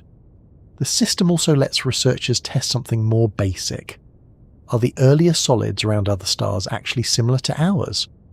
The Nature study finds refractory solids analogous to those found in the early solar system, and that resemblance is one of the main reasons HOPS 315 has attracted so much attention.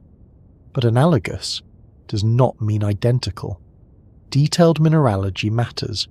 Future spectra with higher sensitivity could reveal which crystalline silicates dominate. Researchers could compare the abundance of different minerals. They could look for aluminum-rich or calcium-rich species. They could examine whether the solids resemble the condensation products predicted for solar composition. Differences could tell us that the physical conditions around HOPS 315 were not exactly like those near the young Sun. That would be useful. The goal is not to prove that every system copies ours. The goal is to learn which parts of our history are common. This is one of the dangers when people hear the phrase baby solar system. It is easy to imagine that HOPS 315 will eventually produce Mercury, Venus, Earth, Mars, Jupiter, Saturn, Uranus, and Neptune in roughly the same places. There is no evidence for that. The comparison refers to developmental stage. We are seeing a young system undergoing a process similar to something that must have occurred here. The final architecture could be completely different. It may produce giant planets close to the star. It may form several rocky planets. It may form one dominant giant. It may lose much of its material. Some future planets may migrate dramatically. Others may collide. The disk may evolve in ways we've not anticipated. That uncertainty is precisely what makes the system useful as a laboratory. A laboratory experiment is valuable because you know what you expect and then check what happens. HOPS 315 is obviously not controlled in the way a laboratory on Earth is controlled. No astronomer can adjust the disk temperature by 10 degrees and repeat the experiment. No one can switch off the jet. No one can add more dust and see whether planetesimals form faster. Instead, nature runs the experiment once. Astronomers measure as much as possible. Then they compare many different natural experiments. One protostar has a massive disk. Another has a light disk. One is accreting rapidly. Another is calmer. One is metal-rich. Another is metal-poor. One forms crystals close to the star. Another may show them farther out. Across a large enough sample, those differences play the role of experimental variables. HOPS 315 gives us one very important data point at an age we previously could not study this way. Future observatories will improve the experiment. JWST can continue studying the infrared mineral and molecular signatures. ALMA can map gas and dust with increasingly refined observing programs. The extremely large telescope now being built by ESO will eventually provide powerful high-resolution observations at infrared wavelengths from the ground. Other planned facilities may improve our ability to study the cold outer regions of disks and the motion of gas. No single instrument will reveal the entire transformation from gas to planet, but together they may allow astronomers to follow different stages in different systems. The goal is not necessarily to sit and watch HOPS 315 for a million years. That would produce an unfortunate delay in the publication schedule. Instead, astronomers observe many systems at different ages and reconstruct the sequence. It is the same basic strategy biologists once used to understand development before they could follow every cellular process in real time. Find many examples. Arrange them according to developmental stage. Identify which features appear first. Determine what changes. Test whether the sequence matches theory. HOPS 315 adds an extremely early frame to that sequence, and because the system has been caught near refractory condensation, the predictions become much more specific from this point onward. If grain growth is rapid, later observations or comparable slightly older systems should show larger particles. If radial drift is important, the distribution of solids should change with distance. If pressure traps form early, dust should become concentrated. If streaming instability follows, dense regions of pebbles may create planetesimals quickly. If planetesimals appear early enough, their gravitational effects could eventually alter the disk. A young planet might carve a gap. It might create spiral structures. It might change the motion of nearby gas. Each step leaves different observational clues. We are not yet seeing those later stages in HOPS 315, but now the clock has a starting point. That makes every later feature more informative, and it brings us toward the comparison that makes this particular system so difficult to ignore. The The reason astronomers care so much about HOPS 315 is not only that it can test generic planet formation models, it gives them a chance to place those models beside the oldest physical evidence from our own neighbourhood. One system is happening around a distant protostar. The other survives in meteorites that have been falling onto Earth for billions of years. If the chemistry, timing and sequence continue to line up, HOPS 315 may show us something remarkably close to conditions that once surrounded the young Sun, before Earth, before Jupiter, and before any of the familiar planets had become recognisable at all. The reason HOPS 315 feels so familiar to planetary scientists is not that anyone has found an ancient version of Earth there. There is no evidence of an Earth, a Jupiter, or any other finished planet in the system. What looks familiar is much earlier. It is the material. Around HOPS 315, astronomers are seeing hot silicon monoxide gas together with newly formed crystalline silicate material in a region close to the young star. Those are the kinds of high-temperature processes that scientists have long believed operated near the young Sun when the first solid material in our own solar system was beginning to form. The difference is that HOPS 315 is giving us the process while it is still underway. Our solar system gives us the remains. If we want to know what our neighbourhood looked like roughly 4.6 billion years ago, we cannot rely on Earth itself. Earth has changed far too much. The planet has been heated, differentiated, resurfaced, struck by other objects, altered by water, covered in moving tectonic plates, and repeatedly recycled from the inside out. Very little of Earth's original material remains in anything close to its original condition. Even the oldest rocks on Earth are younger than the solar system itself, so planetary scientists have learned to look elsewhere. Some of the best evidence comes from meteorites. Not all meteorites are equally useful. Many have been heated or altered inside the bodies from which they came. But a particularly important group called primitive meteorites has preserved material dating back to the earlier stages of solar system formation. Inside some of these meteorites are tiny structures that have become enormously important to our understanding of planetary history. They are called calcium aluminum rich inclusions, or CAIs. A CAI may be only a small part of a meteorite, but it can preserve a record older than any rock on Earth. Radiometric dating places the oldest CAIs at about 4.567 billion years old.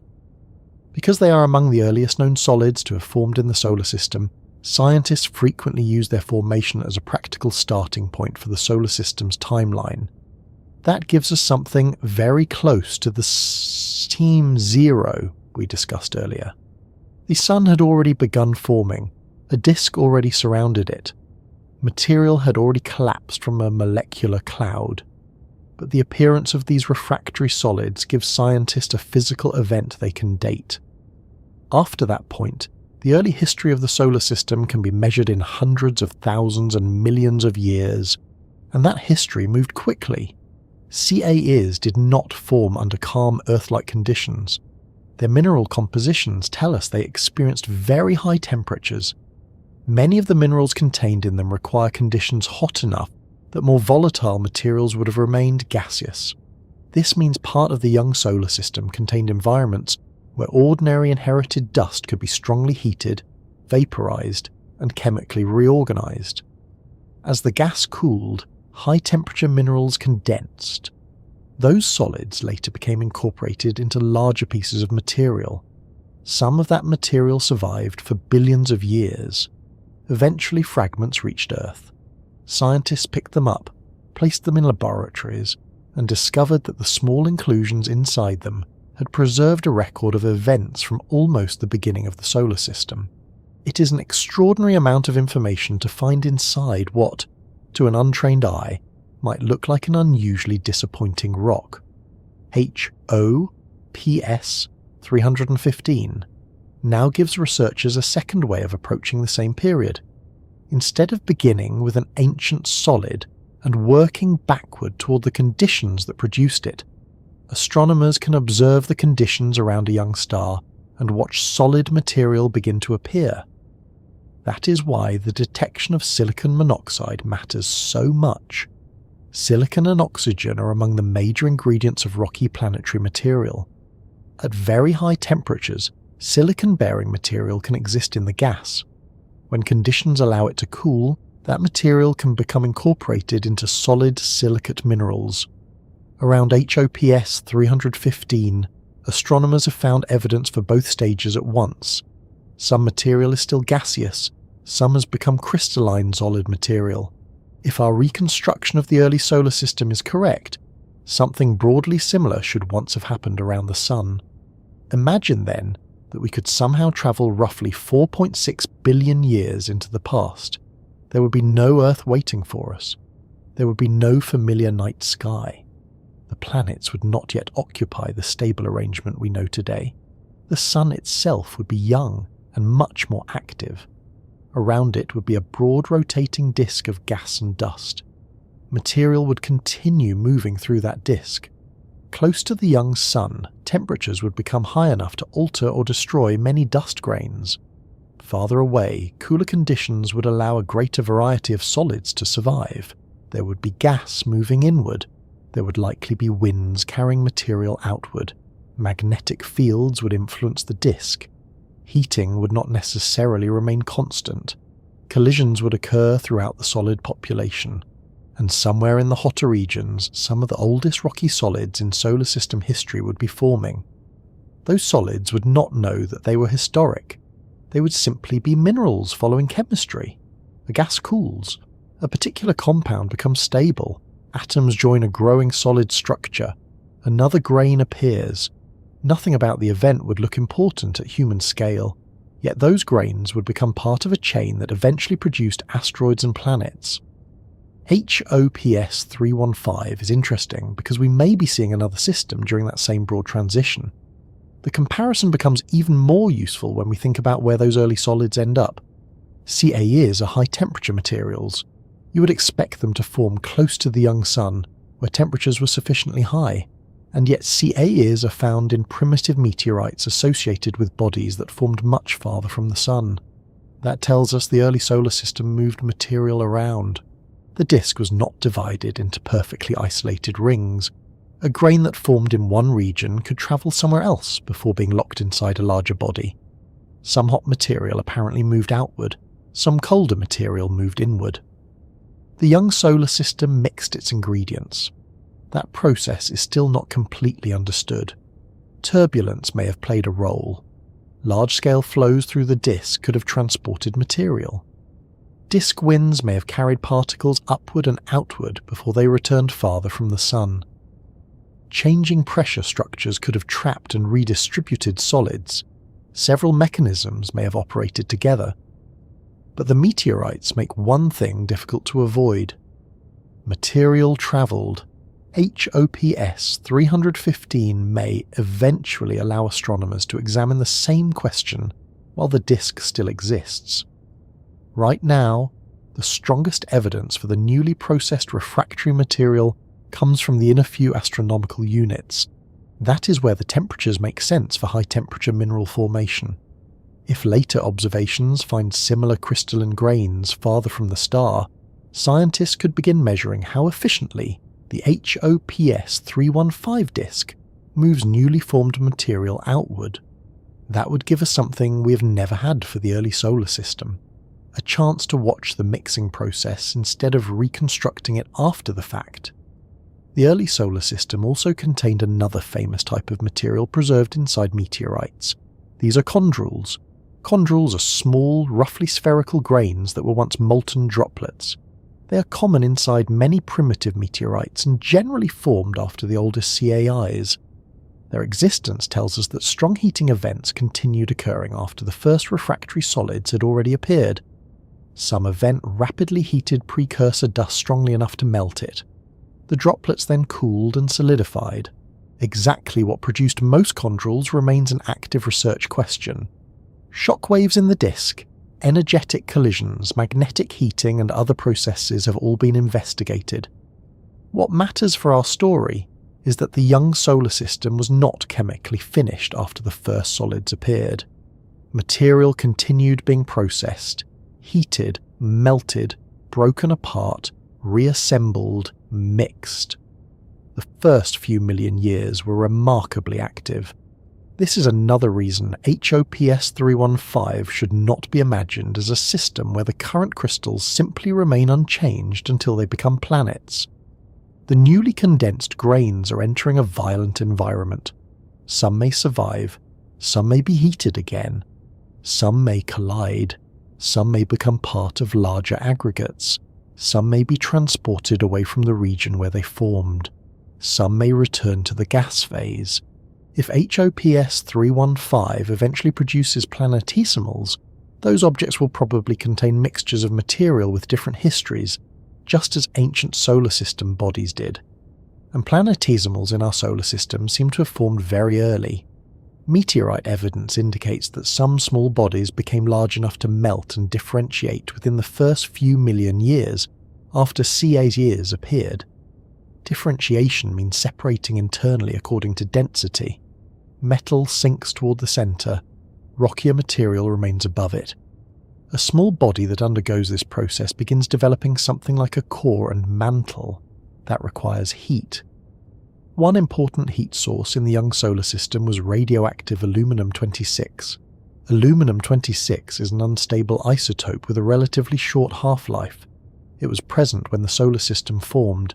As it decayed, it released heat. A planetesimal that formed early could trap enough aluminum-26 to warm dramatically. If the object formed quickly enough and became large enough that heating could melt much of its interior, metal would sink. Rock would rise. A differentiated body would emerge. Wait too long to form, however, and much of the aluminum-26 would already have decayed. The available heating would be smaller. This means the internal structure of a planetesimal depended partly on when it formed. Timing affected geology almost immediately. That is an important point when looking at HOPS 315. If solid condensation begins while the protostar is still this young, then the clock for later planetesimal formation may also begin much earlier than we once pictured. The solids do not have to wait for HOPS 315 to mature, they are already available. If the disk can concentrate them efficiently, the first substantial bodies might begin forming during a period when the central star is still actively accreting. That would make planetary construction and stellar construction deeply overlapping processes. Our own solar system may have developed the same way. This also affects the formation of giant planets. Jupiter is mostly hydrogen and helium, but it could not simply appear as a free-floating ball of disk gas. Leading models generally require the early formation of a substantial concentration of heavier material, often described as a solid core or enriched central region, before enormous quantities of surrounding gas can be acquired. The exact details remain debated, but every version faces a deadline. The gas disk disappears. If Jupiter's growth begins too late, there is not enough time to collect its enormous atmosphere. The early appearance of solids therefore matters even for planets that do not look rocky. If planet-building grains and then planetesimals appear while the star is still very young, giant planet cores receive a larger window in which to grow. Our own Jupiter probably began forming early. Some models based on meteorite populations even suggest that a growing Jupiter may have affected how material moved between different regions of the solar system within the first few million years. That idea remains an active area of research, but it shows how quickly a system can become complicated. You begin with mineral grains. Soon you have planetesimals. Then one rapidly growing body begins altering the distribution of everything around it. A young planetary system does not spend very long looking simple. HOPS 315 may still be early enough that most of this has not happened yet. That is exactly what scientists want. A system before the later gravitational architecture has erased the original conditions. Once large planets form, they rearrange the disk. Their gravity creates gaps. They scatter smaller objects. They migrate. They trap material into resonances. They can alter where other planets are able to form. Looking at an older planetary system and asking how its first grains behaved is therefore difficult because later events have overwritten much of the evidence. HOPS 315 lets astronomers examine the stage before that rewriting becomes dominant. Still, we should be careful not to push the comparison too far. HOPS 315 is not a recording of the solar system. Its central star has properties that make it a useful young solar analogue, but it is a separate object formed from a different molecular cloud in a different environment. Its disk has its own mass, its own angular momentum, its own accretion history, its own chemical inventory, its own temperature structure, its own neighbouring stars and radiation environment. Its future planets, if they form, will almost certainly follow a history unique to that system. The fact that both systems produce high-temperature crystalline solids does not mean their final results must look alike. Think of two kitchens beginning with flour, water, salt and heat. Recognizing the same early chemical process does not guarantee that both kitchens will eventually produce the same dinner. One could still go badly wrong. The value of the comparison lies in physics, not destiny. If refractory silicates condense around HOPS 315 in conditions similar to those inferred for the early solar system, then one important part of our solar system's formation history may represent a common process rather than an unusual accident. If material around HOPS 315 is then transported through the disk in similar ways, another piece falls into place. If grains grow rapidly and planetesimals appear soon afterward, the resemblance becomes stronger again. With enough young systems, researchers can begin separating universal steps from local details. Perhaps nearly every planetary system begins with high-temperature mineral processing. Perhaps only some experience strong outward transport. Perhaps planetesimals almost always appear extremely early. Perhaps giant planets form only when several additional conditions happen to cooperate.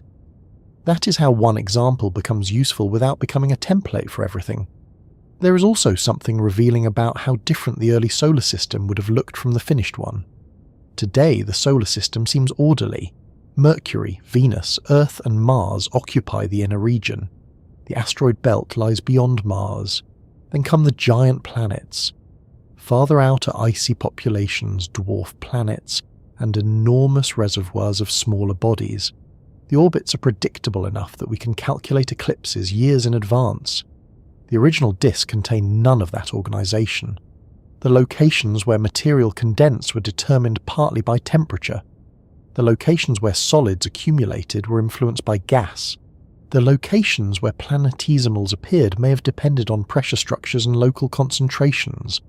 The planets themselves later moved and gravitationally reshaped the system.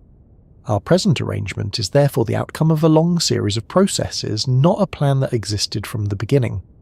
If we could observe the young solar system from 1,300 light-years away, with instruments comparable to JW, ST and ALMA, we might not recognize our future home at all. We might see a deeply young star, a dusty disk, outflows, hot molecular gas, crystalline silicates, perhaps a compact region where refractory material was condensing. We might write a scientific paper describing the chemistry. We might debate whether solids were growing quickly enough to form planetesimals. We would have no way of knowing that one population of those solids would eventually contribute to Earth.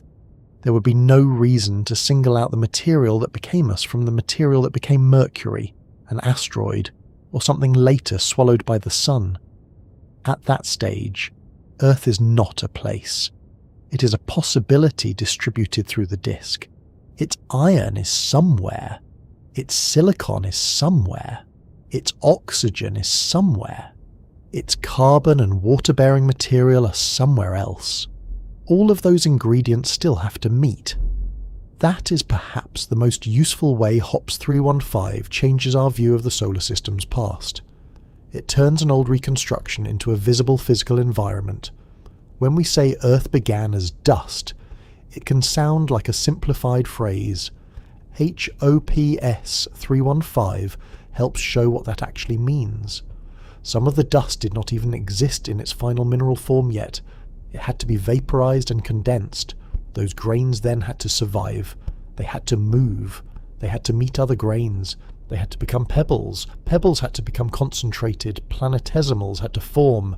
Those planetesimals had to grow and collide. Planetary embryos had to emerge. Many of those embryos would later be destroyed or merged. The surviving bodies continued evolving for billions of years. The final planet was not hiding inside the first crystal. There was only a chain of physical processes. And because HOPS 315 appears to be near the beginning of that chain, scientists now have a chance to ask whether the same sequence inferred from meteorites can be seen elsewhere. The first answer is encouraging. High-temperature rocky solids do form around another very young star. They begin forming while that star is still actively developing. The process occurs at distances comparable to the terrestrial planet-forming region of our own system. The basic chemistry resembles the type of refractory condensation recorded by our oldest meteorite materials. From here, the comparisons become more demanding. Researchers will want to know how quickly those solids grow, whether they move outward, whether distinct populations of material become separated, whether planetesimals appear early, whether the gas disk develops structures that resemble the environments required by modern formation models, and eventually, whether HOPS 315 begins producing signs that larger bodies are altering the disk. We cannot know whether its future will resemble ours. That is not required. Even a completely different final planetary system can teach us how common the earlier steps are. In fact, a different outcome may be more informative. If HOPS 315 begins with chemistry similar to our solar system, but ends with a radically different set of planets, then scientists can ask which later events caused the paths to diverge. Perhaps disk mass mattered. Perhaps migration mattered. Perhaps one giant planet formed earlier. Perhaps neighbouring stars affected the outer disk. Perhaps simple chance in a few major collisions changed everything. Planetary systems can share a beginning without sharing an ending. And before we can understand those different endings, we need to know which parts of the beginning are common. HOPS 315 has finally given astronomers a place where that comparison can start with direct observation. One system is young enough that its first rocky materials are appearing in front of our instruments. The other has been evolving for 4.6 billion years and contains a planet from which we can examine the ancient debris. Placed together, they give us two views of planetary formation that could hardly be more different. One looks forward from the first solids, the other looks backward from the finished system. Between them lies the entire construction of planets, and what HOPS 315 is beginning to reveal is that the earliest part of that construction may happen while a star is still so young that, until recently, astronomers could barely see the relevant region at all. That leaves one larger question still hanging over the system. If HOPS 315 really has shown us the earliest observable starting point of planet formation outside our solar system, then the discovery is not only useful for reconstructing our past, it changes what astronomers should look for in other newborn stars, how early they should expect planetary construction to begin, and what we can now mean when we say that somewhere in the galaxy, a new system of worlds has started to form. That is where HOPS 315 changes the story. Not because astronomers have discovered a finished planet around it, and not because we can already predict what kind of planetary system will eventually emerge. HOPS 315 matters because researchers have managed to observe a stage that, until now, was largely missing from observations of other stars. They have seen the raw rocky material begin to form. JWST detected warm silicon monoxide gas together with crystalline silicate minerals, while ALMA helped locate the relevant material in the inner disk and separate it from the much faster silicon monoxide jet leaving the young star. The observations place this material within about 2.2 astronomical units of HOPS 315. Researchers interpret the combination as evidence that hot gas is condensing into refractory solids. the first durable rocky material available for later planet formation. That may seem like a very small thing to celebrate. A few minerals have become solid, there is no planet, there may not even be a large asteroid yet. But if you want to understand how planets are made, this is exactly where you would like to begin. Think about how we normally encounter planets. We see the finished versions. Earth is already here, complete with an iron-rich core, a rocky mantle, oceans, continents, an atmosphere, a moon, and a rather impressive collection of people arguing about where to order dinner. Jupiter already contains more than twice the mass of all the other planets combined. Saturn already has its rings. Mars has already lost much of its early atmosphere. Mercury has already survived whatever chaotic events left it, with such an unusually large metallic core. By the time we meet these objects, almost all of their construction history has already happened. Even when astronomers discover planets around other stars, they usually encounter the result rather than the beginning. A planet passes in front of its star and blocks a little light. A giant world makes its star wobble. A telescope photographs a massive young planet glowing from the heat of its formation. Those discoveries tell us a great deal about the diversity of planetary systems. They do not necessarily tell us how the first grains appeared. HOPS 315 takes us much farther back. The central object is still a protostar. Its environment is still active. Gas and dust surround it. Material continues moving through the system. A broad carbon monoxide outflow and a narrow silicon monoxide jet show that HOPS 315 is still behaving like a very young star rather than a settled sun-like object. At the same time, inside its disk, some of the ingredients of future rocky bodies are already crossing from gas into solid form. That overlap is one of the most important things the discovery tells us. Planet formation does not need to wait for star formation to be finished. The old simplified sequence is easy to remember. Cloud first, star second, disk third, planets afterward. Useful for a diagram, less useful for reality. HOPS 315 suggests that while a star is still gaining mass and launching powerful outflows, the disk around it can already be producing the first refractory solids required for planets. Several stages happen together. The star grows, the disk evolves, dust is heated, some solids evaporate, gas cools, new minerals condense, particles move through the disk. All of this can be happening before the protostar has reached anything resembling the quiet adulthood of our present Sun. That gives planet formation more time, but it also makes the early environment much more complicated. The first grains are not appearing inside a calm disk that has settled into its final form. They are being produced while the system is changing around them. That means models of planet formation cannot treat the star merely as a finished object sitting at the centre. The history of stellar accretion may influence the mineral history of the planets. If the accretion rate changes, the amount of heating can change. If the inner disk becomes hotter, existing dust can vaporize. When the environment cools, new material can condense. A strong accretion event could therefore change which solids exist and where they exist. Later planets would inherit the results. It is a useful reminder that the composition of a planet can depend on events that happened before the planet itself existed. Earth is a good example. Our planet contains iron, silicon, magnesium, oxygen, carbon, calcium, aluminum, and many other elements. Those elements were not manufactured by Earth. They had histories extending back through the molecular cloud that formed the Sun, and even through earlier generations of stars. But their arrangement into minerals, grains, planetesimals, and eventually a differentiated planet happened during the solar system's formation.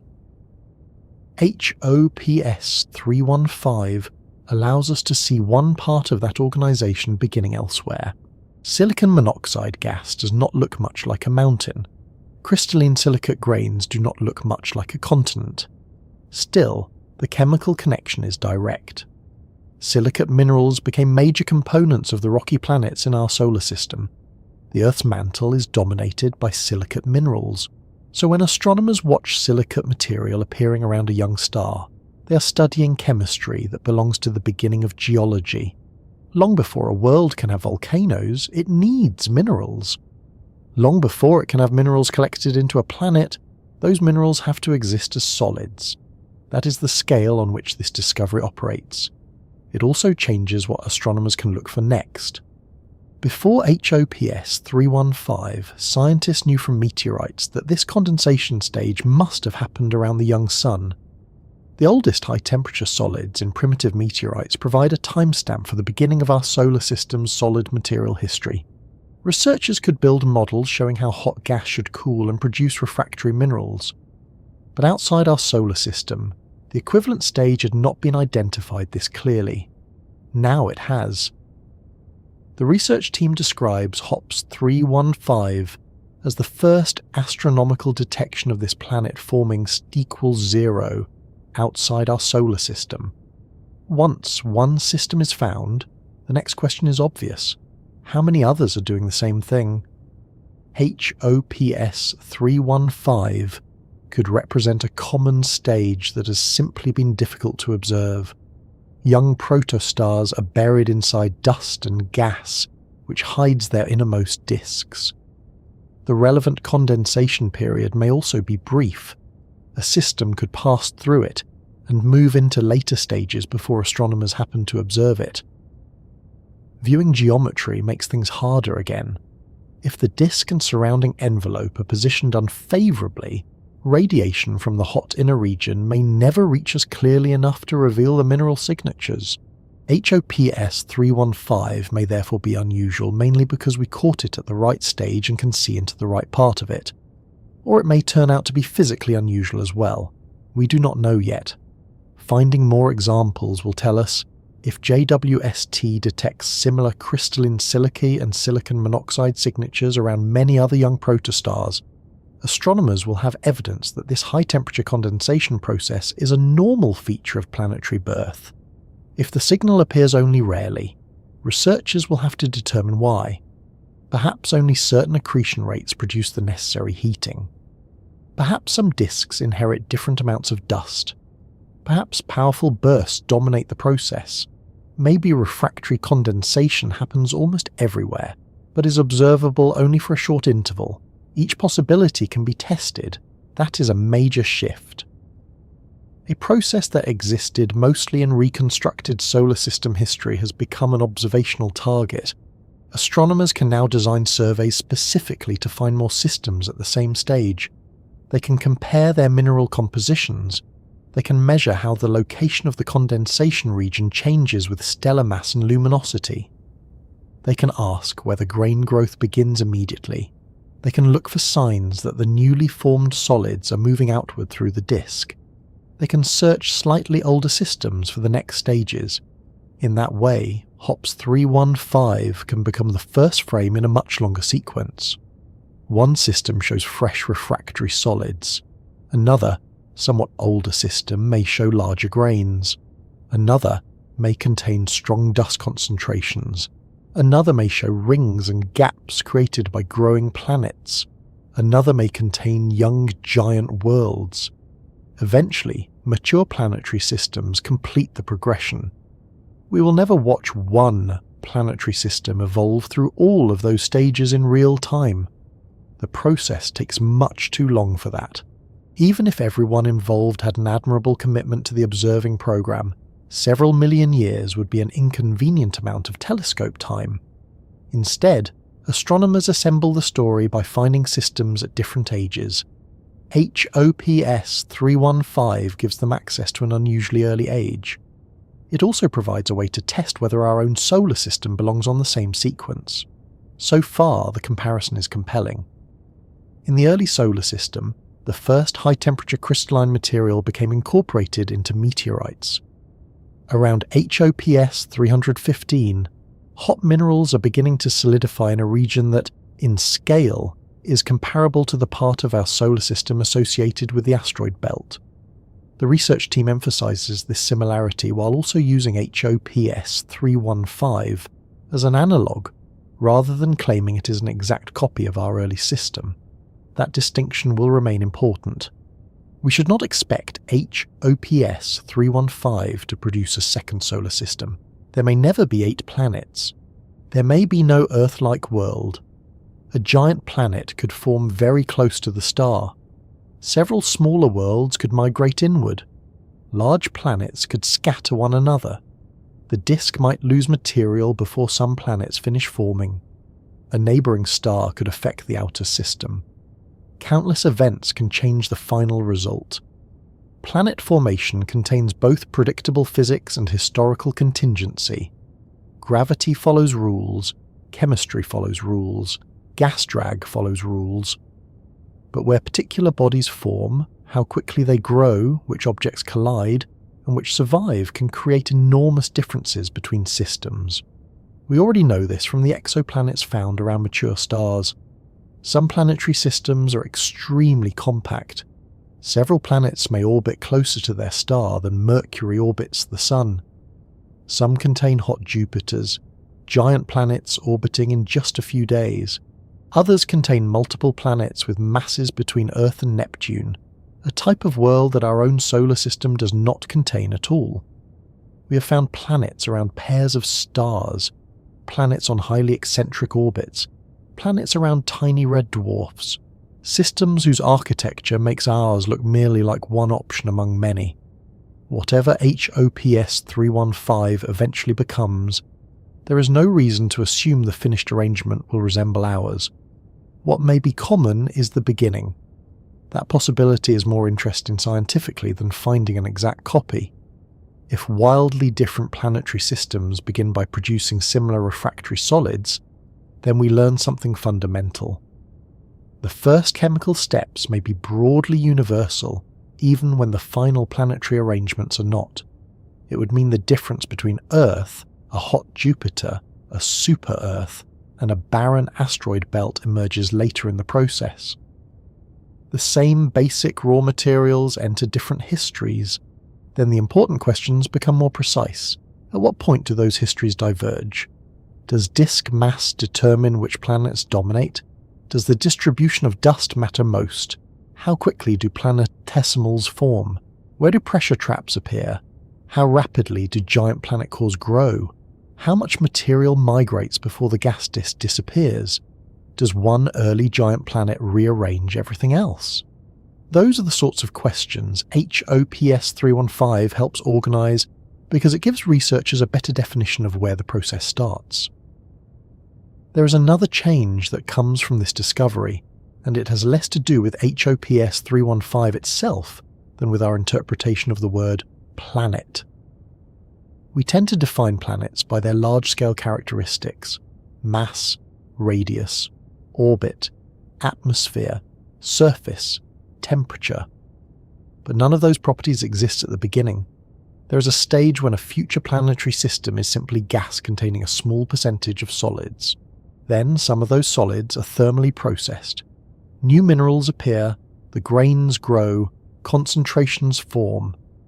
Only much later does gravity assemble bodies large enough for the word planet to become useful. There is no single moment when a complete world suddenly appears. Planet formation is a hierarchy of thresholds. Gas becomes solid. Small grains become aggregates. Aggregates become pebbles. Pebbles become concentrated. Concentrations collapse into planetesimals. Planetesimals grow into embryos. Embryos merge into planets. Planets continue changing after formation. Earth certainly did.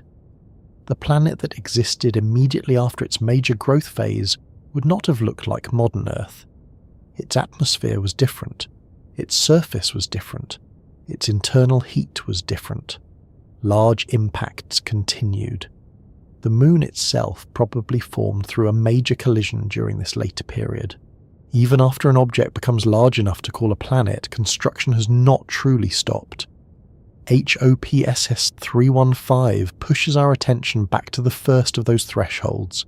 That makes the discovery modest and enormous at the same time. Modest because the objects involved are tiny. Enormous because every later stage depends on them. There is also an important lesson in the way the discovery was made.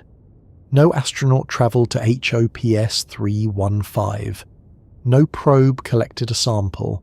No telescope resolved an individual crystal. JWST measured infrared light. ALMA measured radiation at millimetre wavelengths and helped map the motion and location of gas. Researchers compared those observations with laboratory mineral data and physical models. From that, they identified a change in the state of matter occurring more than 1,000 light-years away. The result shows how much information is hidden in light. A distant system can tell us what molecules it contains. It can tell us whether material is moving toward us or away from us. It can reveal whether a mineral is crystalline. It can show whether gas belongs to a disk or a high-speed jet. The entire investigation depends on detecting differences in radiation that human eyes would never notice. That is one reason the combination of JWST and ALMA was so important. JWST identified the hot minerals, while ALMA observations helped determine where the signals originated and distinguished the disk from the outflowing material. ESO describes the result as a demonstration of the combined power of the two facilities for studying protoplanetary disks. Future discoverers will probably work the same way. One observatory identifies chemistry, another maps structure, another measures motion. A future telescope resolves smaller scales. Laboratory experiments tell us how grains behave during collisions. Meteorites provide a comparison from our own system. Computer models attempt to connect all of it. Planet formation is too complicated for one technique to solve. HOPS 315 is useful precisely because several kinds of evidence can meet there, and there is still plenty we do not know. We do not know whether planetesimals have already formed around HOPS 315. We do not know how quickly the newly condensed solids will grow.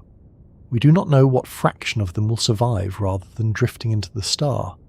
We do not know how far they will be transported. We do not know whether large pressure traps already exist in parts of the disk. We do not know which planets will eventually form. We certainly do not know whether any future world there will resemble Earth. The discovery does not answer those questions. It gives scientists a better place from which to ask them. That difference is worth holding on to whenever a scientific headline sounds as though an entire mystery has been solved. Usually a good discovery does something more productive. It turns one broad mystery into several smaller questions that can actually be tested. Before HOPS 315, astronomers could ask, when does planet formation begin? Now they can ask more specific things. How common is refractory condensation during the Class 1 protostellar phase? What produces the hot gas? How quickly does it cool? How fast do the resulting grains grow? Do those grains remain near the condensation region? How soon after their appearance can planetesimals form?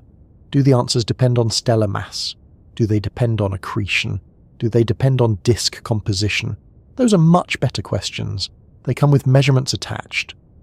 In the years ahead, HOPS 315 itself may also continue to provide useful information. The system will not visibly produce a planet during a human lifetime, but better observations can still reveal finer details that are already present. Higher resolution measurements may constrain the structure of the inner disk. Additional spectra could identify more minerals.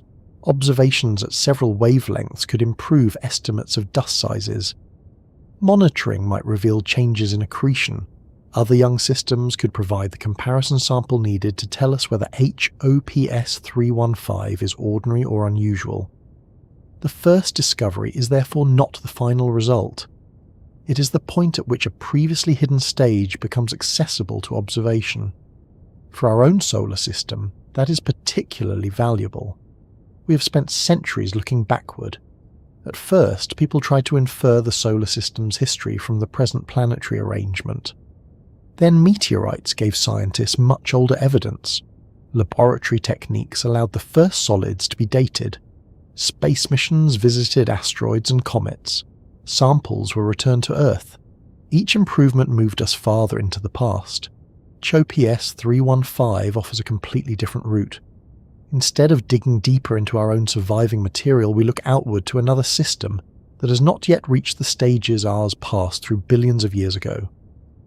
The galaxy contains stars at many ages. Some have already died. Some resemble the Sun today. Others have only recently begun forming. That means the past of our solar system is, in a limited physical sense, still happening elsewhere. Not our exact past, not a replay. But processes that once occurred here continue around younger stars. HOPS 315 is one of the clearest examples we have found. Roughly 4.6 billion years ago, there was a time when no Earth existed.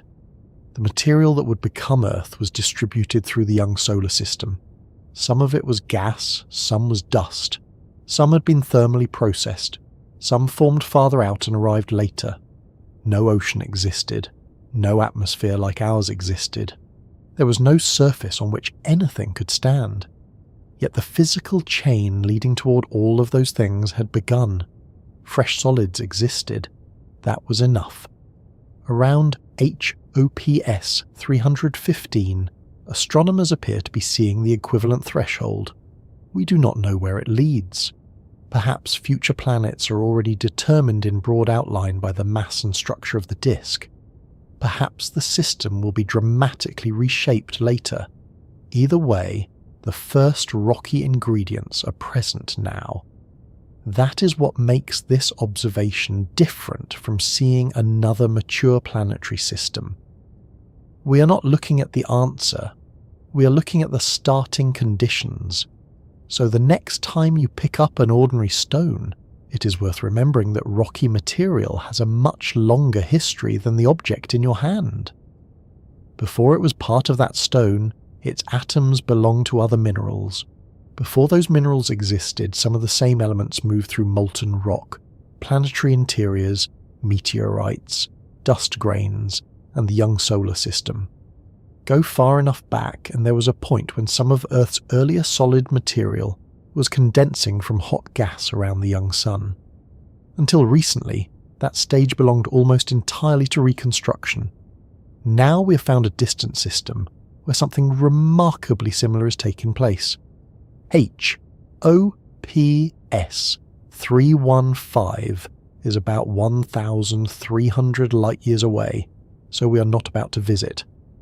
No one will be packing for a weekend trip, but JWST and ALMA have given us enough information to recognize what is happening there. Hot material is changing. Crystalline silicates are appearing. The first rocky ingredients of a future planetary system are being produced. Everything that comes afterward will depend on what those solids do next. Some will be lost, some will be destroyed, some may remain tiny. Others may eventually become part of planetesimals. A smaller number of those planetesimals may grow into planetary embryos. Through enough collisions, accretion, migration and time, a few could become worlds. That is how the enormous begins with the extremely small. And after spending all this time looking at HOPS 315, perhaps the most useful thing it gives us is a clearer view of our own beginning. The solar system was not always a collection of planets. Earth was not waiting in the disk in miniature. Jupiter was not sitting farther out collecting gas from the first day. There was a period when almost everything familiar about our neighbourhood had yet to exist. There was only a young sun, a changing disk, gas, dust, heat, chemistry, and the first solid materials beginning to appear. We now know that this is not merely a story inferred from old meteorites. We can see another young star entering that stage. If you found this journey through a newly forming planetary system relaxing, or if you simply enjoyed spending some time with the chemistry that comes before planets, you can leave the video a like and subscribe to Science for Sleep. It helps this quiet corner of science reach other people who might enjoy ending the day with something interesting and, ideally, not so interesting that they are still wide awake several hours from now. And perhaps let me know where you are listening from tonight. Somewhere outside, whether you can see it through your window or not, our own solar system is continuing along a history that began about 4.6 billion years ago. Far away around HOPS 315, another system is still near the beginning of that process. There are no familiar worlds there yet. there are only the materials from which worlds may eventually be made. For astronomers, that is enough to make HOPS 315 one of the most useful young systems we have ever found. For the rest of us, it gives a very simple way to picture something that usually feels impossibly remote. Before there was a planet, there was a grain. Before the grain, there was hot gas. And around HOPS 315, for the first time outside our solar system, we have caught that change taking place. Sleep well, wherever you are listening from,